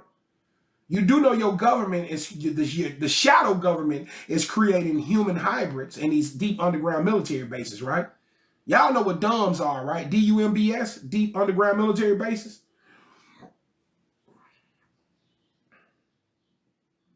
Down underground in these deep underground military bases, they have all kind of ill shit going on, man. They've built entire cities underground. And in these cities underground, they have filled them with these human hybrids. Yeah. How many of you are aware that we have a government behind our government, which is called the shadow government? And this shadow government is involved in all types of experimentation, including the development of a hybrid human race. Yeah. But listen, that's them great value humans. They ain't the real deal. They great value humans, dog. The only issue is silly humans. Listen to this. The only issue is these silly humans that created these hybrids only have access to the first level of this God knowledge. See, but what I tell you about man want to be God. Man want to be God so bad. Man is trying to figure God out. Man is trying to figure out God for his own purposes, for selfish purposes. He's not trying to figure out God to help humanity, to help the world. He's trying to figure it out to control. They want the power of God to control humanity. Y'all understand that? Y'all understand that, right?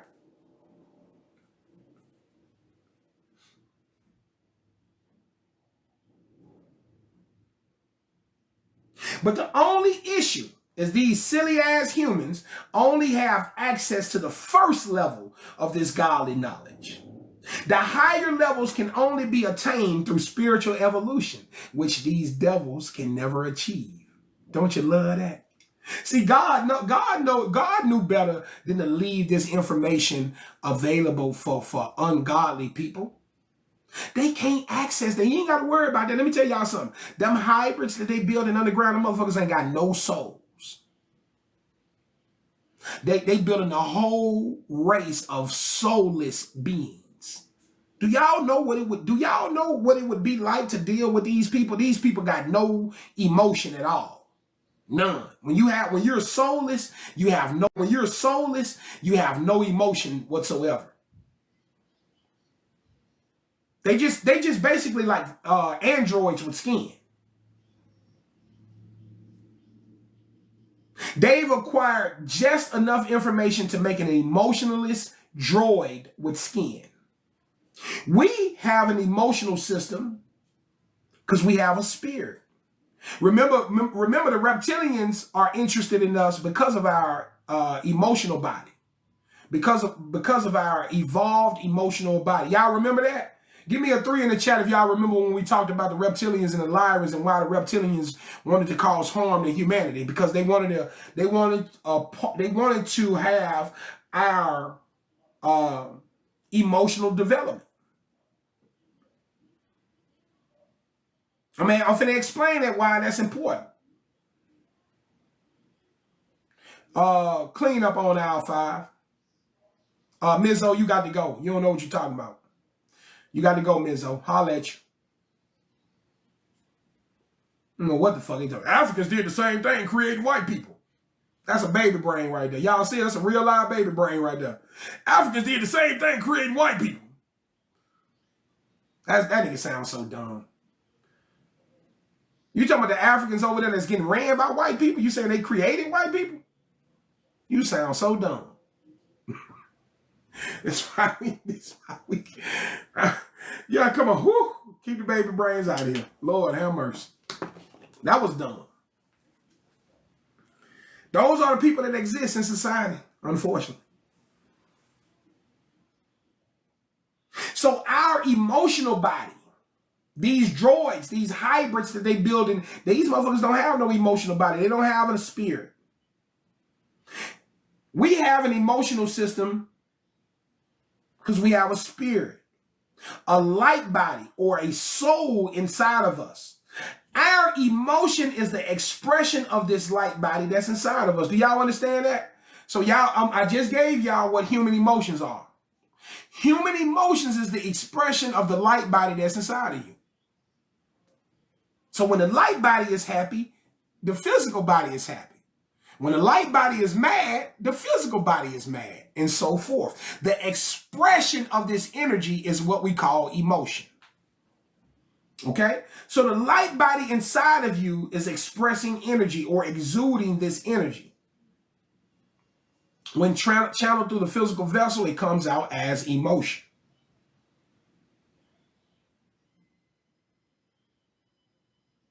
Women are more in touch with their light bodies than men. This is why women are more emotional than men. Do that make sense to y'all? Think about this. You're more likely to see a woman meditating. You're more likely to see a woman eating healthy. You're more likely to see a woman living a godly life than a man. Don't that make sense to y'all? Men are very physical creatures. We are electric.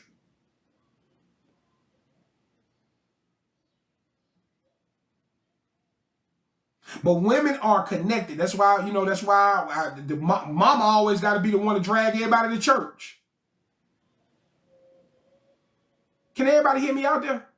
Give me a 1 in the chat if you can hear me clearly. Give me a 1 in the chat if you can hear me clearly.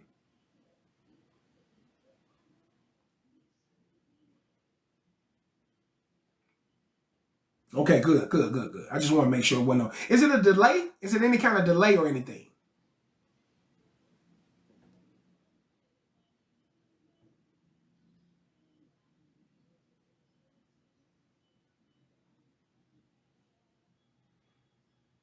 Oh, we got people sneaking into the class, man. Okay, cool.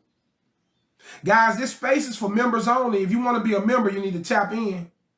This is a members only space. So if you get blocked out of this live, it's because you're not a member. You need to subscribe or something. You need to subscribe.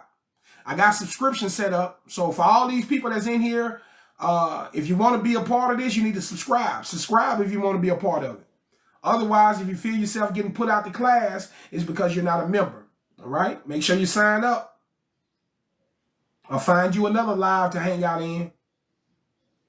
You up in here being entertained for free. That ain't what this is. I ain't here to entertain you when all these other people had to pay for this information. So if you feel yourself get blocked, just know it wasn't personal. It's just that you were not a member.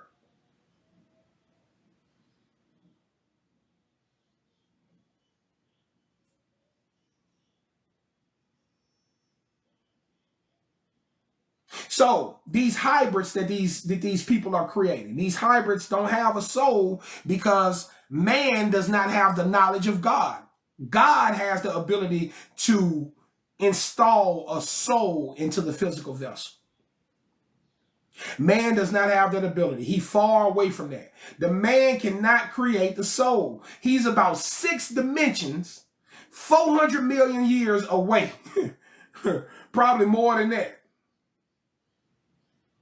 Probably more than that.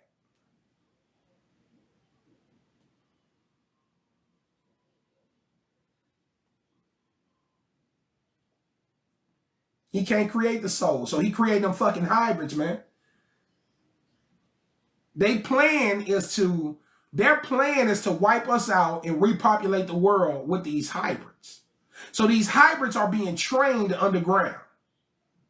Okay? So the game plan is to wipe out a good portion of humanity and then replace it with these hybrids. That's why we got to be getting prepared, guys. This is why we need the knowledge. We need to know. We got to stop having fun and shit. All we want to do is have fun. We want to go to the club. We want to go to Dubai. We want to do all this shit. Man, the time now is for the train. We just spent the greater portion of our life turning up and having fun. It's time to train now, man. It's time to train mentally and spiritually for what's coming. Because I'm telling y'all, it is some bullshit on the way for us. And if we not prepared, we going to get stumped on.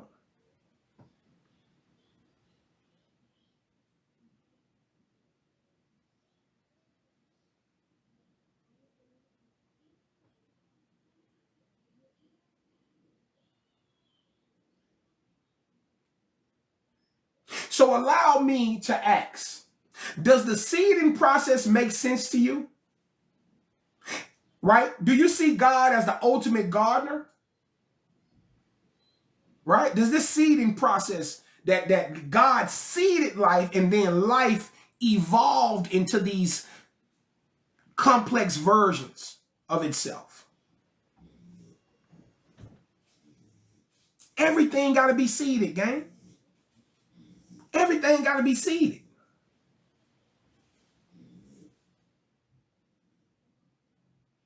Water gives all living things life. We drink water to live and grow. The same way the earth requires water for trees to grow, because we are all seeded. Think about that. We one big seed. I swear to God, bro. Humanity is one big seed. I'm a 6'5". I'm a 6'3" seed. I still require water to grow, to live. Same way a plant do. We drink water to live and grow. The same way the earth requires water for the trees to grow. The earth is a living entity. It requires water the same way the human body requires water. That's the truth of evolution. It's God's process, not some random process. It's God's intelligent process. A lot of people reject evolution because they see it as a slight. They see it as a slight, saying that we evolved from animals. But I ain't come from no monkey. I ain't come from no ape, dog. Shit. You can tell yourself whatever you want to, but the proof is in the pudding.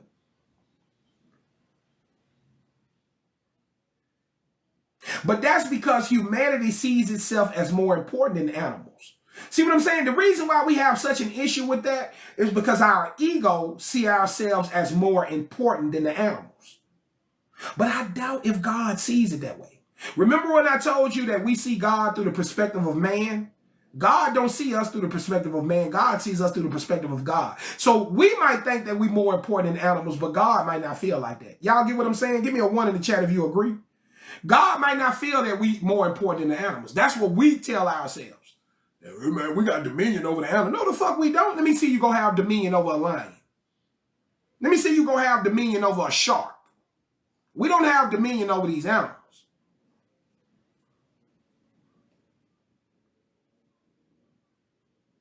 I contend that God literally loves all of its creation the same. So while we out here thinking that God loves us more than everything else, no. You better hope that, that at least God loves us all the same, because God could love the animals and the trees more than us. You never know. But I would like to believe that God loves us all the same. We are not more important than the animals. We would be more godly if we treated animals better, if we treated trees better, if the water and the earth, right? These are godly. This is godly stuff, right?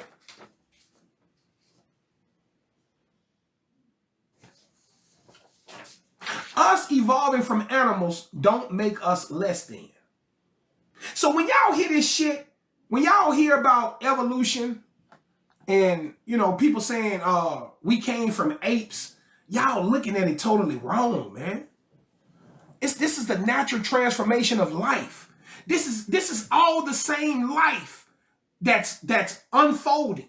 This is how life transforms from this point to this point. It's the process of life.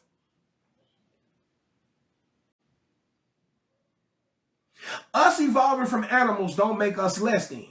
It's actually an incredible feat when you understand the similarities we share with primates.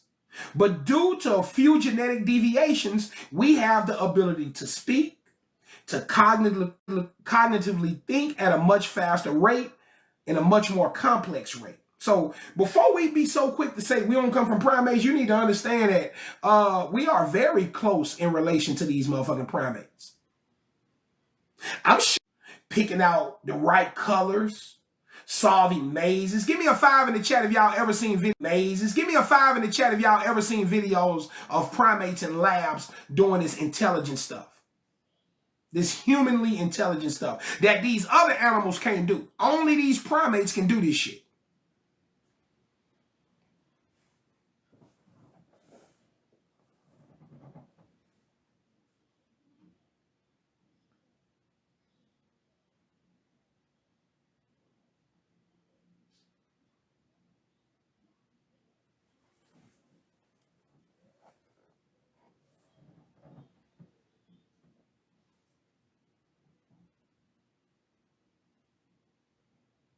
There's got to be a delay. There's got to be some kind of delay.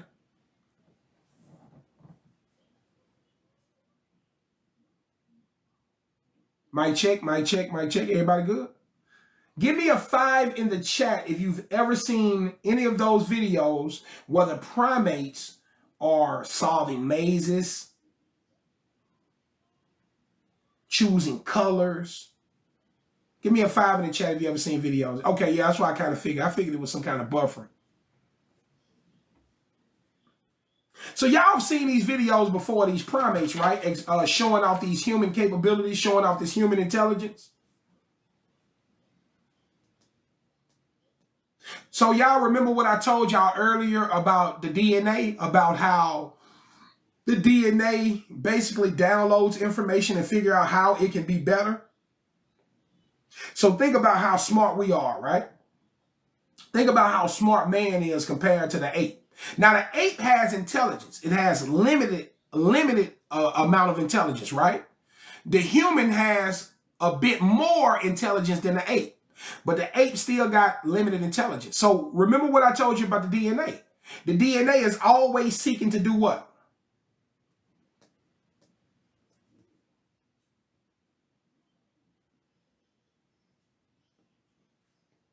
The DNA is always seeking to do what? Upgrade. Come on with it now. Come on with it. Upgrade. Okay, so wouldn't that be an upgrade? So let's just say if we was once primates, and we had this limited level of intelligence, right? Our evolution, and through evolution, wouldn't we become smarter? From the primate to Homo sapien, wouldn't we become smarter?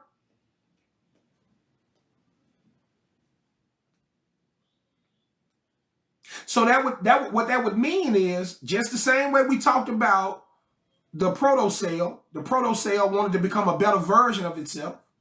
So it became a single cell. Same thing down here.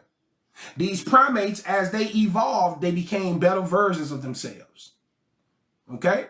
So let me show y'all how this go right quick.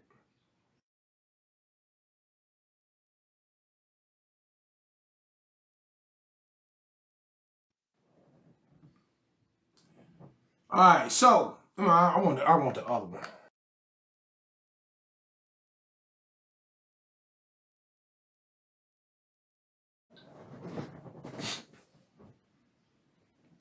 Okay, so this is a graphic of human evolution, just human evolution. Okay, so the way it work is, this is our oldest relative. This is the primate that they call Lucy.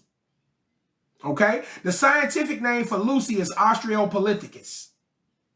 If y'all ever want to look up the scientific name for Lucy is Australopithecus. Lucy was basically just almost like a primate, but it walked a little bit hunched over. It wasn't on all fours, but it hunched over a little bit. Okay.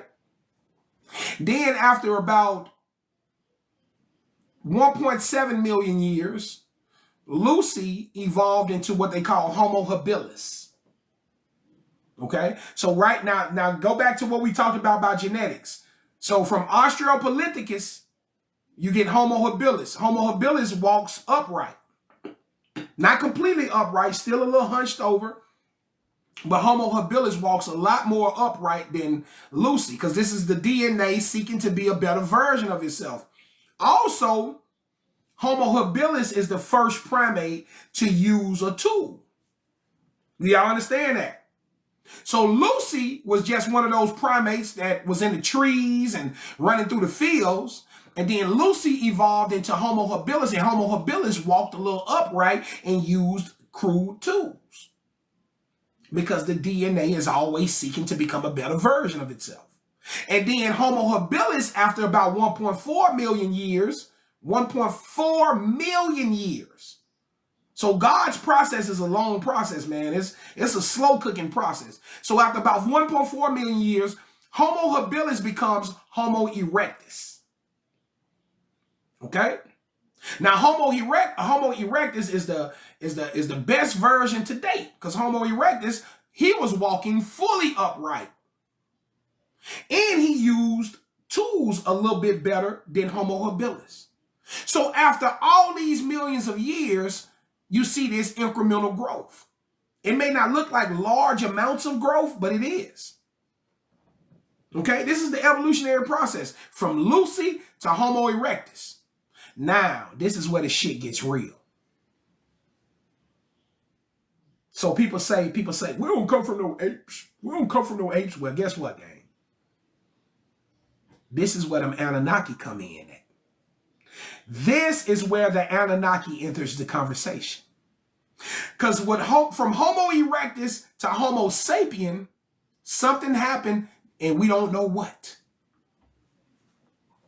Do y'all understand that Homo erectus couldn't talk? Okay, do everybody understand that? Homo erectus didn't have a language. He could not talk. He had a very limited capacity of intelligence. He could basically pick up a rock and he could hit an animal with a rock if he needed to. But that's about as far as it went as intelligence. Give me a 2 in the chat if you understand that. Give me a 2 in the chat if you understand that. He had limited intelligence. He couldn't speak no language. Okay? But he walked upright. Okay? Now, y'all see the question mark? Everybody see the question mark up here? Now, it's a reason that this question mark is in between Homo erectus and Homo habilis. The reason there's a question mark between Homo erectus and Homo habilis is because this is what science refers to as the missing link. Science has developed this term, missing link, to describe why they don't know what happened between Homo erectus and Homo sapien. Now, the way this story goes for all my new people, basically, Homo erectus, after a few 100,000 years, became us. Something ain't right. It took Lucy 1.7 million years just to become Homo habilis, which wasn't a big step from Lucy. It wasn't a big, large leap. So 1.7 million years and you only get a small leap. Another 1.4 million years and you only get another small leap. But just after about 600,000 years of Homo erectus in existence in Africa, just after 600,000 years, boom, out pops real niggas. Okay, hold on. Hey, y'all give me 1 minute, man. I got to step to the restroom right quick. I'll be right back.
right. Appreciate y'all being patient. Mic check, mic check, mic check. Well, man, why it sound like that? Hold up.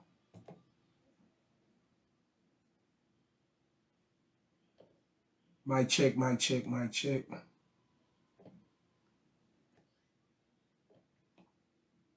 Mic check, mic check, mic check. Everybody can hear me out there clearly. I can't. Oh, okay. I'm tripping. My bad. I don't even got my damn headphones hooked up. All right. Mic check, mic check, mic check, mic check. There we go. All right. Turn that one on. Mic check, mic check, mic check. All right. Here we go.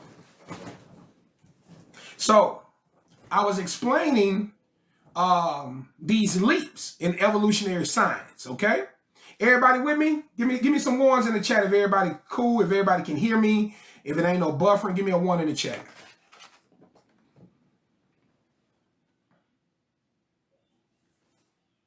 Okay, so this is the human portion of evolutionary science, okay? So the human portion of evolutionary science says that all of these leaps took millions of years. I want y'all to understand that. All of these leaps took millions of years. All of a sudden, this motherfucker becomes us in just a few 100,000 years, gang. So science notates that as the missing link. All right, tonight, look that up. Look up the evolutionary's missing link. If you think I'm lying, look that up. Okay, so they call it the missing link. This is science saying they don't know how Homo erectus became a Homo sapien because the leaps between Homo sapien and Homo erectus is far. There's a huge jump between a motherfucker who grunting and running around and got a bunch of hair on him as opposed to being hairless and intelligent and the ability to speak. There's a huge difference. Something happened. This is what science is telling you. Science is saying something happened right here to facilitate Homo sapien. This is when our Anunnaki brothers come into play. This is when our Anunnaki brothers come into play. Okay? This is what the class is about. So guys, what this does is it welcomes you to the Anunnaki theory. Because the Anunnaki theory says this is when the Anunnaki showed up and they genetically altered Homo erectus to become us, to what we are today. Okay?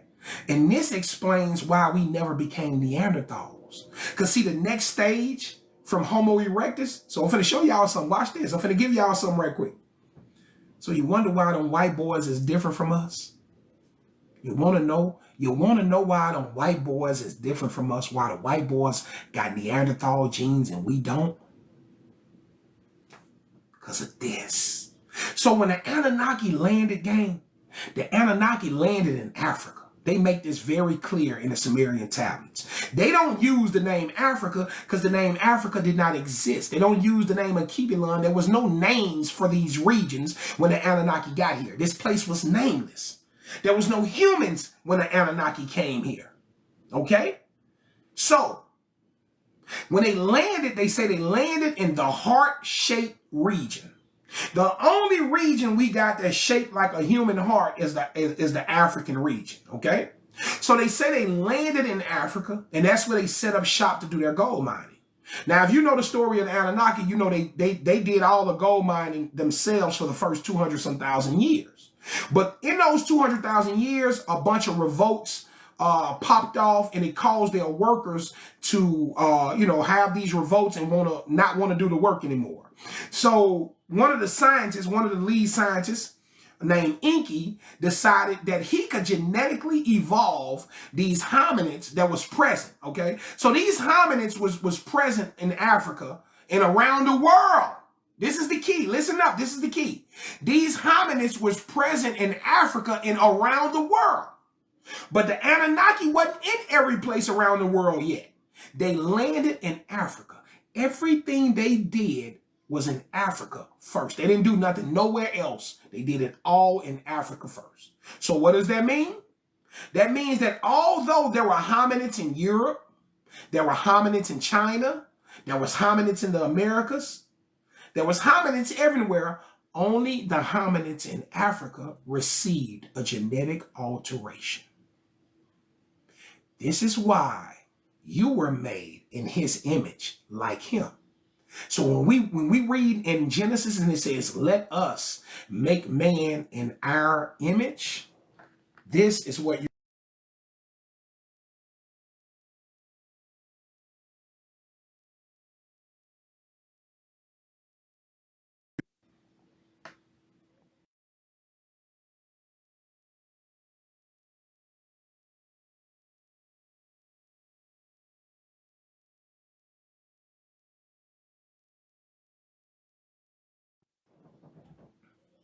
let us, these guys, make man in our image. They go to tree of life. This is the DNA tree of life. This is the genetic tree of life, okay? This is what they did. They genetically altered these hominids, this Homo erectus, to become the what we call Homo sapien. This was done in Africa. This wasn't done to everybody. This was not done by God. This was done by the Anunnaki. God created all of creation, the seeded process. So let's go back. Let me show y'all something. Hold on. Let's do it. So when you talk about God's creation, you're talking about this. Okay? And in God's creation, it continues to evolve. It's still evolving. God's creation is everything, right? This is all God's creation. This is the creation of God, right? This is the interruption of God's process. Do y'all understand that? Put a 1 in the chat if you understand that the Anunnaki interrupted God's natural process of evolution. That is what we were experiencing. Now, let me tell y'all something. It probably would have took us another 2 million years. It probably would have took us another 2 million years to become humanity, to become what we are today. It probably would have took another 2 million years. But because the Anunnaki were older than us, more advanced than us, more technologically supreme, they were able to use their intelligence to speed that process up. So instead of it taking 2 million years for Homo erectus to become Homo sapien, they just genetically altered the man and he became that in a mere 600,000 years. After 600,000 years of evolution, they grabbed Homo erectus, they genetically altered him, and he became Homo sapiens. This took place in Africa. It didn't take place in Europe. It didn't take place in China. It took place in Africa. This is why black folks have abilities that white folks don't got. This is why we run faster. This is why we jump higher. This is why we have all these musical abilities. All of these things, all of these gifts that you see we have and that these other people don't have, the reason why they all copy from us, okay, is because we have the essence of the Anunnaki. The Anunnaki share their genetic essence with us. What did I teach y'all about genes, about DNA? It's always seeking to become a better version of itself. So when the Anunnaki interrupted that, that's exactly what they allowed our genetics to do, to become a better version of what it already was. It happened in Africa first. This is why we say we were the first people. Do that make sense to y'all? Do it make sense to y'all that these hominids were genetically altered about 250,000 years ago? Okay? The white man and these other races, they received genetic alterations of some proportion as well, but it happened maybe 6,000 years ago. But the first genetic alterations were with us, and it happened 250,000 years before any other man. So this is what I want y'all to understand by the story of the Anunnaki. It's about them interrupting God's natural process. God's natural process was evolution. Evolution is happening all around you. You can't say evolution ain't real. To say evolution ain't real is the dumbest shit ever. That would be the dumbest shit ever. You watching evolution take place all around you. Hold on, let me make it clear. Let me make it clear for y'all.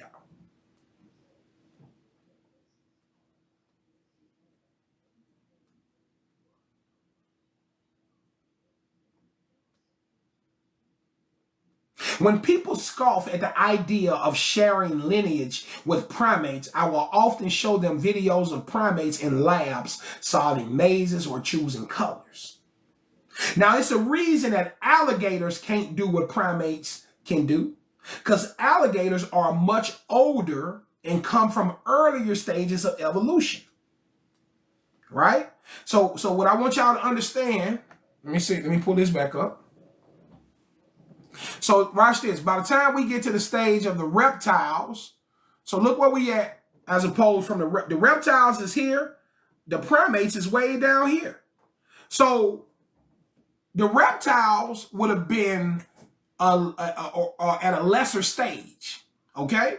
But as these animals are getting more smarter, more developed, upgrading more and more upgrades. By the time we get to the primates is way more capable than what an alligator would be. Because the alligator hadn't received that level of evolution yet.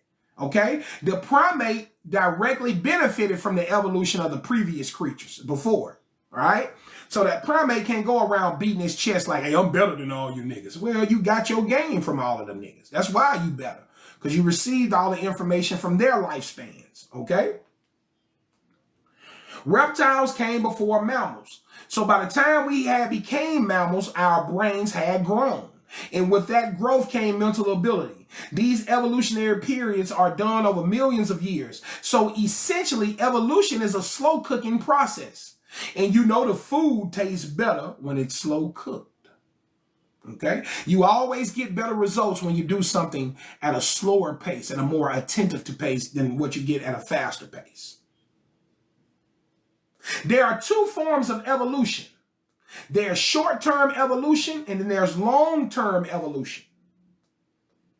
This is long-term evolution. Everybody understand? So if you wanted to see an example of what long-term evolution is, it would be from cell to man. That's a version of long-term evolution. Now, would you like to see a version of short-term evolution? How many of y'all know what's an example of short-term evolution? Give me an example of short-term evolution right quick before I put it up. Somebody give me an example of short-term evolution. If from cell to man is a version of long-term evolution, what's a version of short-term evolution?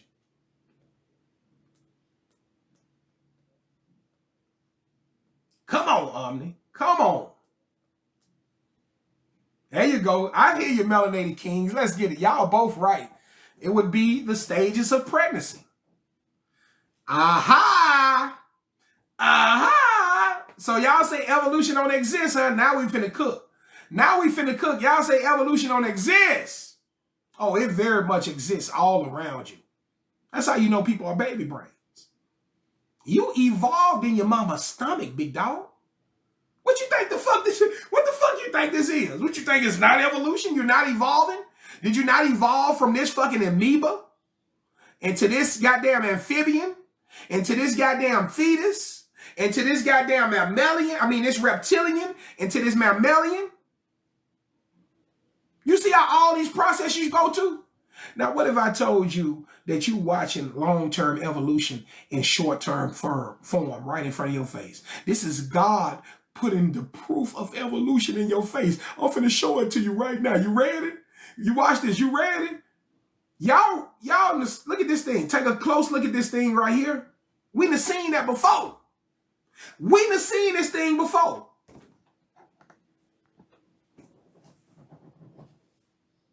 Boom. Amelia. No vertebrae. Amelia. All right? So watch this. So this, when you watching a childbirth, you seeing billions of years of evolution take place in 9 months. I swear to God, bro, I don't get no more godly than that. You don't believe me? Hold on. Let me ask y'all something. We was talking about the man's seed earlier, right? And we know that the man's seed is sperm. What that look like to y'all up here? What that look like to y'all, guys? Don't that look like a sperm up there, up top? Am I tripping? Or do that look like a sperm? Look right there. Look right here. Don't that look like a sperm with a tail? Give me some ones if you see a sperm.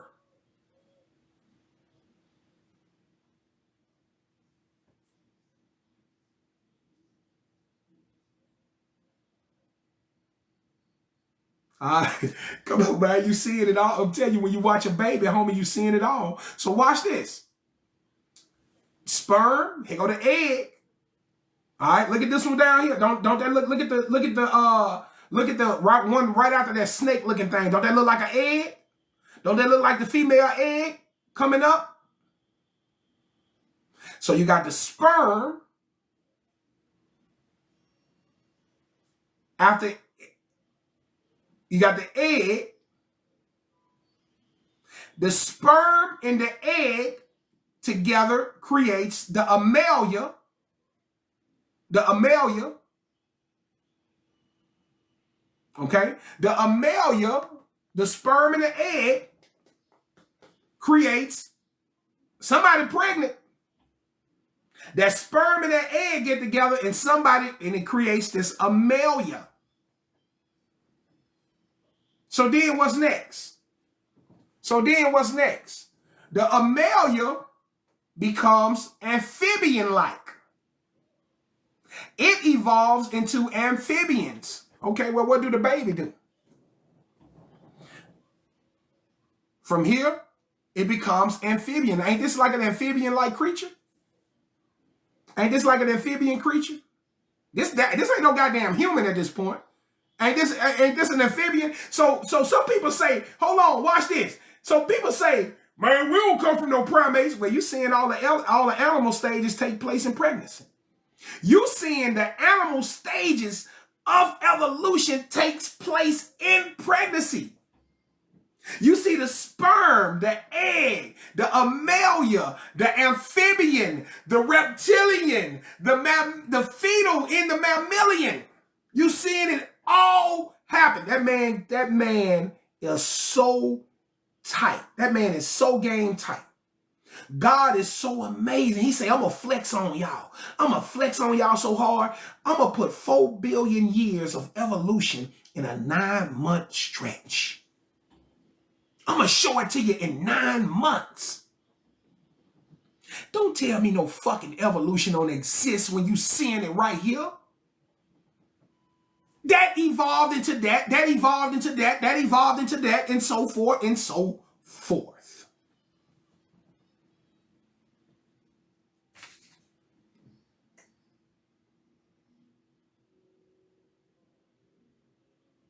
So in pregnancy, you are seeing a version of long-term evolution play out in a short span. We go from single cell, which is the sperm, multi-cell, which is the sperm and the egg, into contraception, which gives us an amelia, this amoeba-looking thing. Billions of years of evolution reduced to a 9-month process. If that ain't God, gang, I don't know what it is. But the embryo then becomes a fetus, which is more of an amphibious reptilian being. Hold on.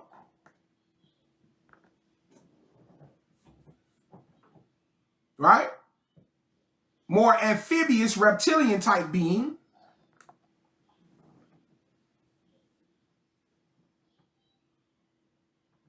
Now, don't these little amphibian type little beings, don't they live in their mama's water? Don't they live inside their mama's water just like an amphibian does? They live inside the mother's water just as an amphibian lives in the waters of the ocean.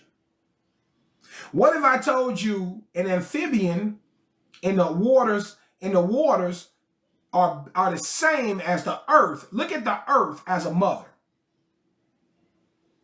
And so these amphibians, when they in the water, they still in the water of the mother. The earth is mother. We call it Mother Earth. Okay? Mother Earth has births as well. She brings forth life. The amphibians in the water is the same. It's the same. Yeah, the amniotic fluid, that's water. That's ether. That's a form of the ether. Then we hit mammalian stage and pops out human. That's evolution, gang. But baby brain ass people have led our society and caused us to see this process differently. When you evolve as a human, you're going through evolution. It don't stop with birth. Now, watch this. Watch this. So you say, all right, well, okay, Chief. That might be a version of evolution. Well, no. It don't stop right there. We continue to evolve. Y'all say evolution on. Well, how the hell do you go from a baby to a child to a teenager to an adult? That's continued evolution. Are you the same as you was when you was a 1-year-old? Are you the same as you were when you were a 10-year-old? Are you the same as you were when you were a 20-year-old? You are continuously evolving. So if the church is telling you evolution ain't real, and you know that you are naturally evolving, and anything natural is of God, which means that evolution would be God's process, something ain't right by the church. Wouldn't you say? Something ain't right by the church, because they telling you God's process ain't real. They telling you God's process ain't real. Evolution is all around us and very much a part of God's system. Tomorrow in part 2, we will look more into the system of God, the formation of God's system, and the beings created within that system. Power on. So that's what we're going to be getting into tomorrow. Today we talked about this process of evolution, because like I say, it ties directly into what we're going to be dealing with the Anunnaki. A lot of people don't understand that the Anunnaki are not our creators. They genetically altered us. They found us already in this stage. We were all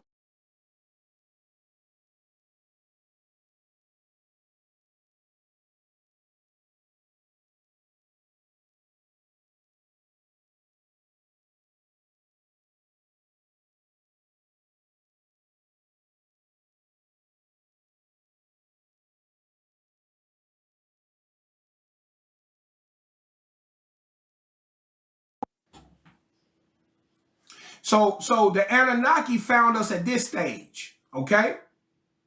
And the Anunnaki found us. We were already created by God. Do y'all understand that now? Do that make more sense to y'all? Because I know a lot of people be talking about the Anunnaki was our creators and all that. They were not our creators. They are a part of God's system just the way we are. They are our older brothers. They are not our creators. The Anunnaki had the ability to genetically alter us. They are not our creators. They are not mystical. They are not mythical, magical, none of that shit. They are just our older brothers. In 1,000,000 years, we will have abilities like the Anunnaki. Right now, man has some of these abilities. Man has some of these genetic abilities right now that the Anunnaki had possessed 450,000 years ago. So they found us at this level. We were already created and on a natural process of evolution. Do y'all understand that? We were already on a natural process of evolution. The Anunnaki interrupted that natural process of evolution. They genetically altered us for their own purposes. Okay, now we're going to talk more, and we're going to talk more about their agenda. Okay, the Anunnaki speaks about God, gang. For the people who don't know, they talk about God. They talk about the creator of all. You're going to hear that in class. Okay, so that's a real cool thing when you hear the Anunnaki referencing God. Okay, so they interrupted God's natural process, and they was worried about that. They even questioned whether they will be judged for interrupting God's process. This was one of the things that they were worried about. Should we have or should we have not intervened with this species? This is one of the questions that they kind of battled with throughout the Sumerian tablets. Whether or not they should have intervened. So we were already naturally evolving, but the problem is it probably would have took us a couple million years to get to where we at. But then again, on the flip side, let me tell y'all this: everything happens for a reason. Everything Everything happens for a reason, gang. So what I want y'all to know is what the Anunnaki realized, and what you're going to see is they realized that everything that they did, they were supposed to do. That it was that they basically realized that it was God's will that they had came there. If God didn't meant for the Anunnaki to come and to genetically alter us, it would have never happened. But it was meant to happen. And that's what they realized. They realized that they were being used. They realized that they were being used in this system of God. And it made them feel good. They was like, oh shit. It turns out, hey, we thought we was coming here for our own selfish purposes. It turns out that we were being led to this place. That we were meant to come here. We were meant to genetically alter those people. So now what I want y'all to understand is this. What I want y'all to understand is this. There was no, when we talk about what took place in Africa, they genetically altered us. They didn't genetically alter every hominid on the planet. So what happened to the hominids in Europe? What happened to the hominids in Asia? Huh? What happened to the hominids in the Americas? What happened to them? You think that they just stopped evolving because we got genetically upgraded? No, we ain't teaching, big dog.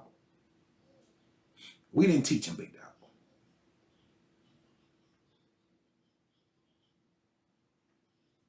What you think? What you think happened to them, huh? Homo erectus in Europe. If Homo erectus in Africa, if Homo erectus in Africa got upgraded and became Homo sapien, that's us. That's us. What do you think happened to Homo erectus in Europe? Homo erectus in Europe didn't receive no genetic upgrade. So what do you think happened? He continued on the natural evolution and he became Neanderthalis. Do y'all understand? That's the next step for Homo erectus. Homo erectus in Europe became Neanderthalis, the Neanderthal.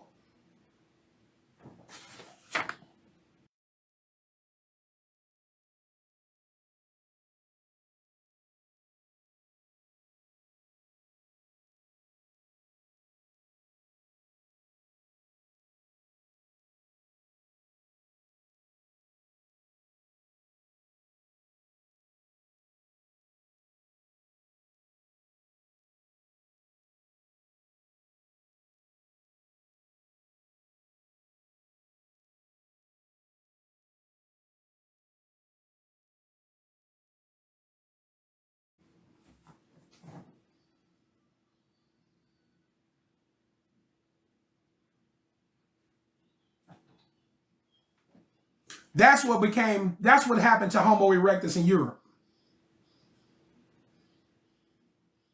So for all y'all that want to know where white folks come from, all this old Yakub shit, throw that dumb ass shit away.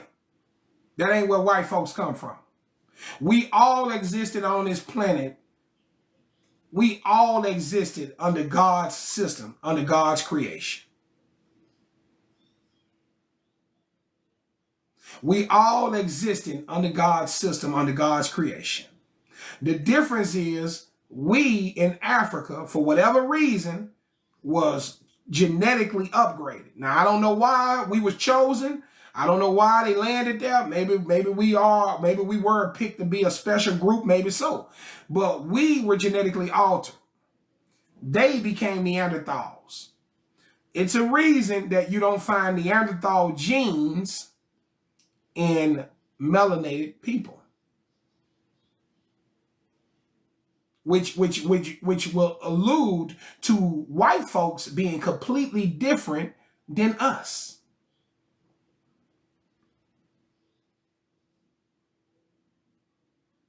They don't have a missing link. Remember I told y'all about the missing link? They don't have a missing link.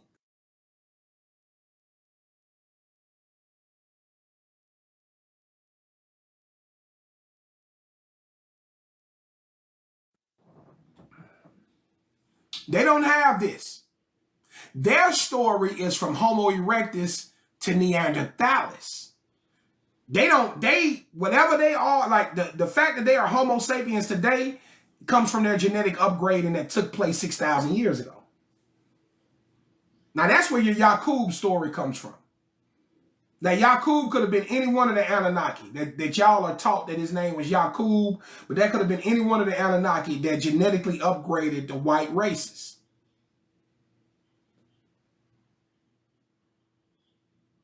But this is how they have Neanderthal genes and we don't. Think about that.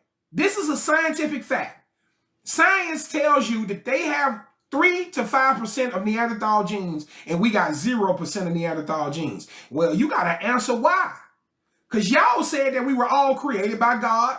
So if we're all just created by God, then we all should share the same genetic makeup. Our genetic makeup is different because we were interrupted by the Anunnaki. The Anunnaki was our parents. They were like a parent to us. They parented humanity. They genetically altered the first man to do the work, to do the gold mining, to mine the gold, to do the labor for them. So they didn't genetically alter us because they loved us, okay, gang? That ain't what they did. They did it for us to work, okay? We didn't have no concept. You got to remember, man. Now, what I want y'all to do is think about the mindset of the first Homo sapien, the first human that was genetically altered. Think about his mindset. Think about being born and having zero level of knowledge. Nothing but instinct. No knowledge. The first man had no knowledge. Everything had to be input into him.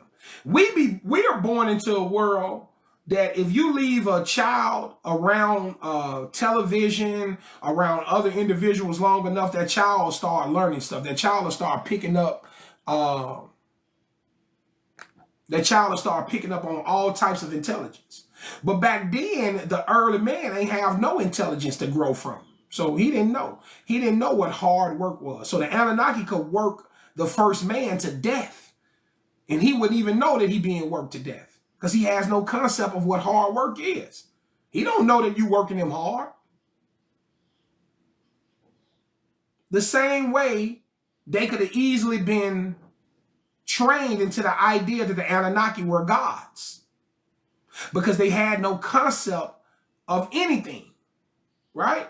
So all they knew is the Anunnaki were like parents, and parents are like gods to us. You know, when we babies, our mom and our dads is like gods to us. So I'm just trying to show you how this concept of the Anunnaki being God developed, and how man continued to pass this down until the modern era where we thought all the stuff that the Anunnaki had did, we attributed it to God. And basically what's going on is we're giving them all the credit for being God when there's a God that exists on a higher level. Do y'all understand that? We're giving the Anunnaki credit for being God when there's a God that exists on a higher level. It's just that you don't understand that higher level till somebody like Chief Kuttah shows it to you. So tomorrow, we're going to look more into this system of God. We're going to look into the formation of God's system and the beings that was created within God's system, okay? So we're going out to the cosmos. We're going to be talking about other planetary bodies, other celestial bodies, and the life that exists on these planetary bodies. Because now, since we talk about God being the ultimate gardener and planting seeds, now I want to show you God's garden. Oh, yeah. Oh, yeah. God's garden is the universe. All you got to do is get you a powerful telescope and look out there. All you got to do is get you a powerful telescope and look out there. You're going to see God's garden. It's the universe. God has planted seeds all throughout this universe. God has been planting seeds. Man, we can't even fathom how long God been planting these seeds. So some of these seeds has developed into beings that are very, very old. And some of these very old beings have developed spiritually, have developed technologically. And they far beyond us. You got some that's a billion years older than us. Wrap your mind around that. I need y'all to, man, let me tell y'all something. With the universe, every time you think something is big, there's always something bigger. Have y'all ever seen that video where they detailing the sizes of these different planets? And they show the sun, they show our sun. Then they show this other sun called Stevenson that's even like 100,000 times bigger than our sun. Give me a 1 in the chat if y'all ever seen the videos where they show the celestial bodies and then they'll show like which ones are big and then they'll show some that's bigger and then there'll be another one that's even bigger than that one. Right? Don't that make you be like, damn. Just when you think that something is big, it's something even bigger.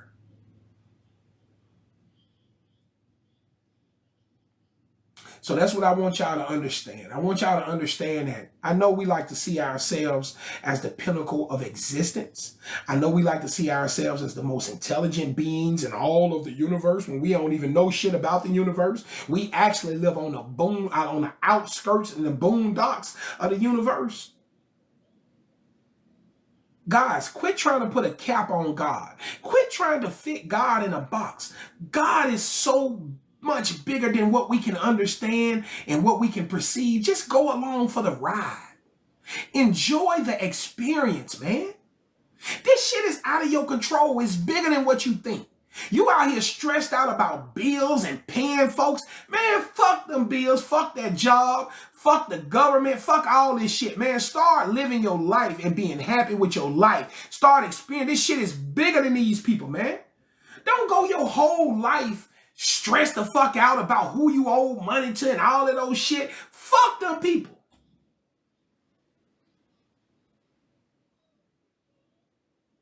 It's bigger than that, homie. It's bigger. Enjoy the experience of life. Learn about life. That's what I'm doing. Let me tell y'all something. If y'all want to see what fun look like, fun is me going through life and and let me tell y'all what I get to do. I get to learn all about life. I get to learn all about God. I get to learn all about the creation. I get to learn about so much. That's fun. I ain't worrying about no goddamn bills or somebody saying I owe them money or nothing. I don't give a fuck. I don't care about what Trump doing. Stop telling me what Trump doing. I don't give a fuck. I live on a different timeline. Trump's decision does not affect my path because I'm in control of my path. If you want to learn how to control your path, come tap in with your brother, Chief Kuttah. I lived through COVID. COVID didn't affect me. You know why? Because I knew how to switch my frequency and stay in my path. I went to a whole nother timeline. When the world was going through COVID, I was living on a whole nother timeline. I swear to God. I was going through COVID, I was living on a whole nother timeline. I swear to God. Swear to God, I was partying. I was making the most money I ever made in my life. It wasn't nobody in the strip club but me and my business partner. I'll never forget it. Me and my business partner in the strip club celebrating wins and shit during COVID. Because everybody else was stressed out. Everybody else was worried. But for some reason, we was living our best lives. All right? So all I'm saying is, it's some levels to this shit. But, man, you can be as powerful as you want to be, but you got to tap into the knowledge, okay? It's much more to this thing than we even understand, gang. God is real. God is so much bigger than the God that they gave you in the Bible. The God that they gave you in the Bible, that's the Anunnaki. To us, the Anunnaki seem big. But to God, them niggas is midgets. You get what I'm saying? See, that's why we bought into the concept of that being God. That shit that they did, it seems amazing to us. But it ain't shit compared to what God do. So we get into the system of God tomorrow. We're going to explore God's garden and all of the different types of creation. Now, let me tell y'all something. Let me say this right quick before we get into the vibes. Let me say this right quick.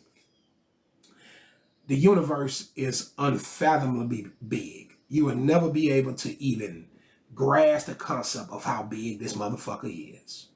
We will never know how much creation exists. The universe is so big that science can only tell you about a portion of it that they call the known universe. If you've ever heard science use the terminology, the known universe, that is a direct correlation to just a portion of the universe. It's so fucking big that they can't even wrap their mind around it. The damn known universe is too big for them. That little portion is too big for them to fathom. So we're going to talk about that tomorrow. And this is what I want y'all to know. This is not about us knowing about everything that exists in creation. This is about us being knowledgeable about our portion of the universe. Okay? Quadrant 5.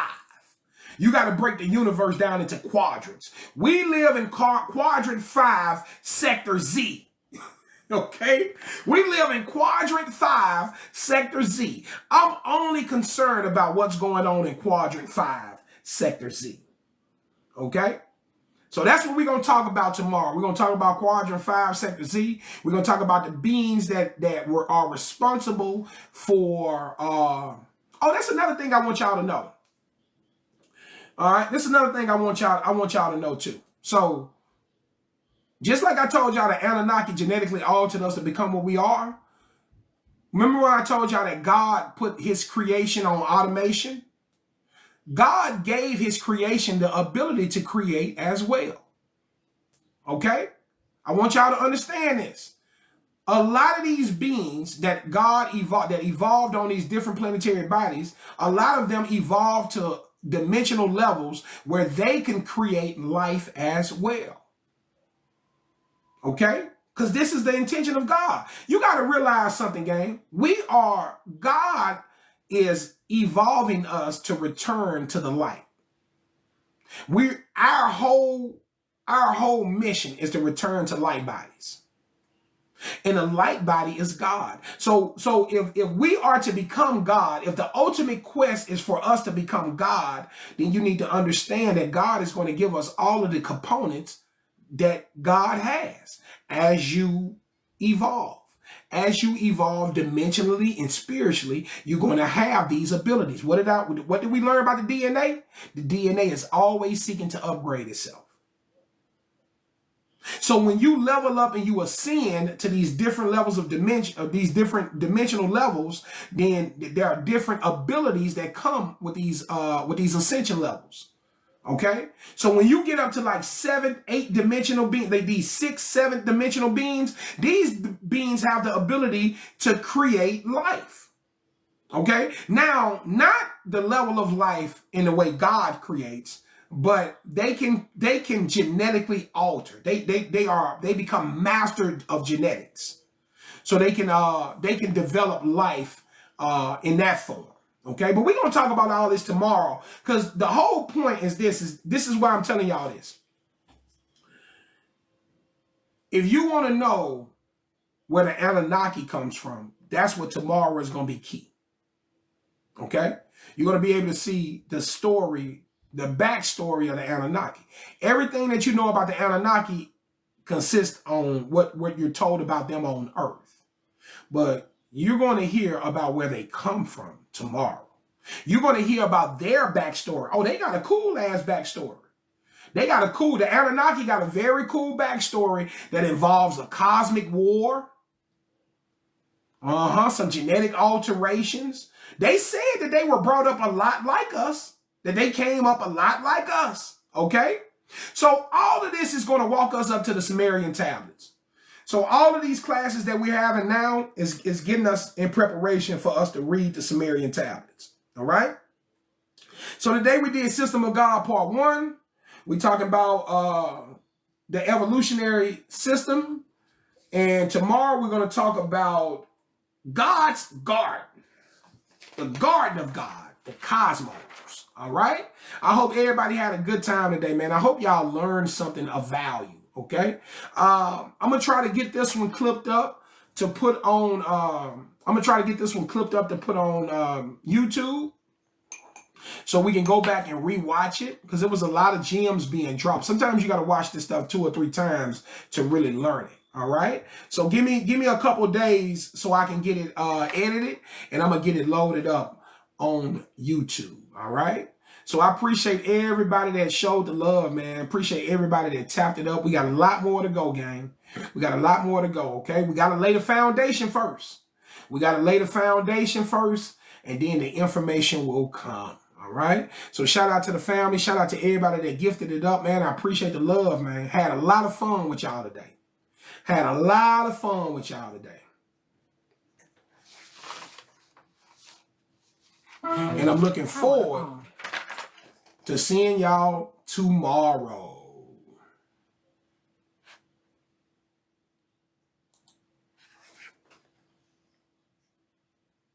Power on. Always, if you got any questions, check it out. If you got any questions, feel free.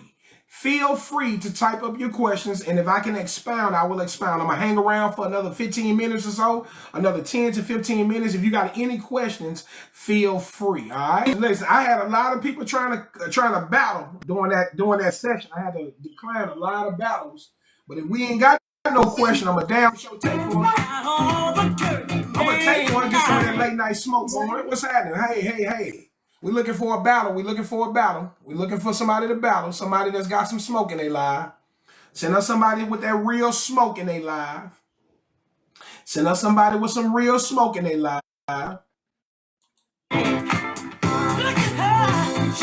We're looking for somebody that got that real smoke in their life. Who want to battle? Let's get it. What's up, puppy face? How are you? What's up? You want to battle? I don't have anybody on my live. Okay, you're right. Don't do it. Don't do it. I don't want to see nobody get disappointed. You win? You have a lot of people? Yeah, man. I mean, I don't have a lot of people, but we win. We usually win. You know what I mean? I know right now, if I battle somebody, we're going to stomp on them. So if you don't, you did right. If you don't got nobody in your live, don't accept the battle. Please don't. Oh, yeah. No doubt. I appreciate you, though, mama. I'm going to catch you up the next. Catch you with you next time. All right. Have a good day. You too.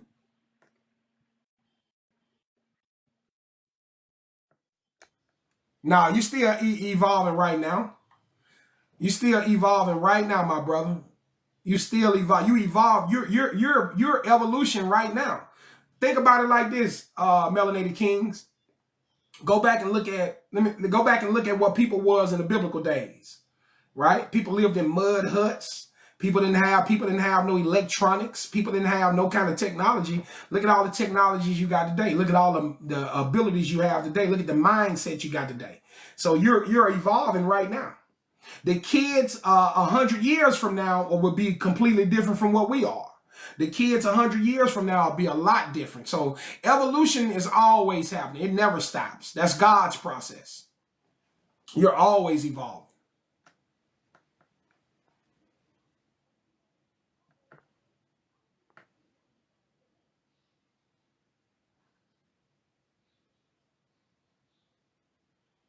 All right, gang. I'm going to see y'all tomorrow. I'm finna get up out of here before somebody do something to the live. All right? Y'all have a wonderful night, man. I'm going to see y'all tomorrow. Enjoy yourselves.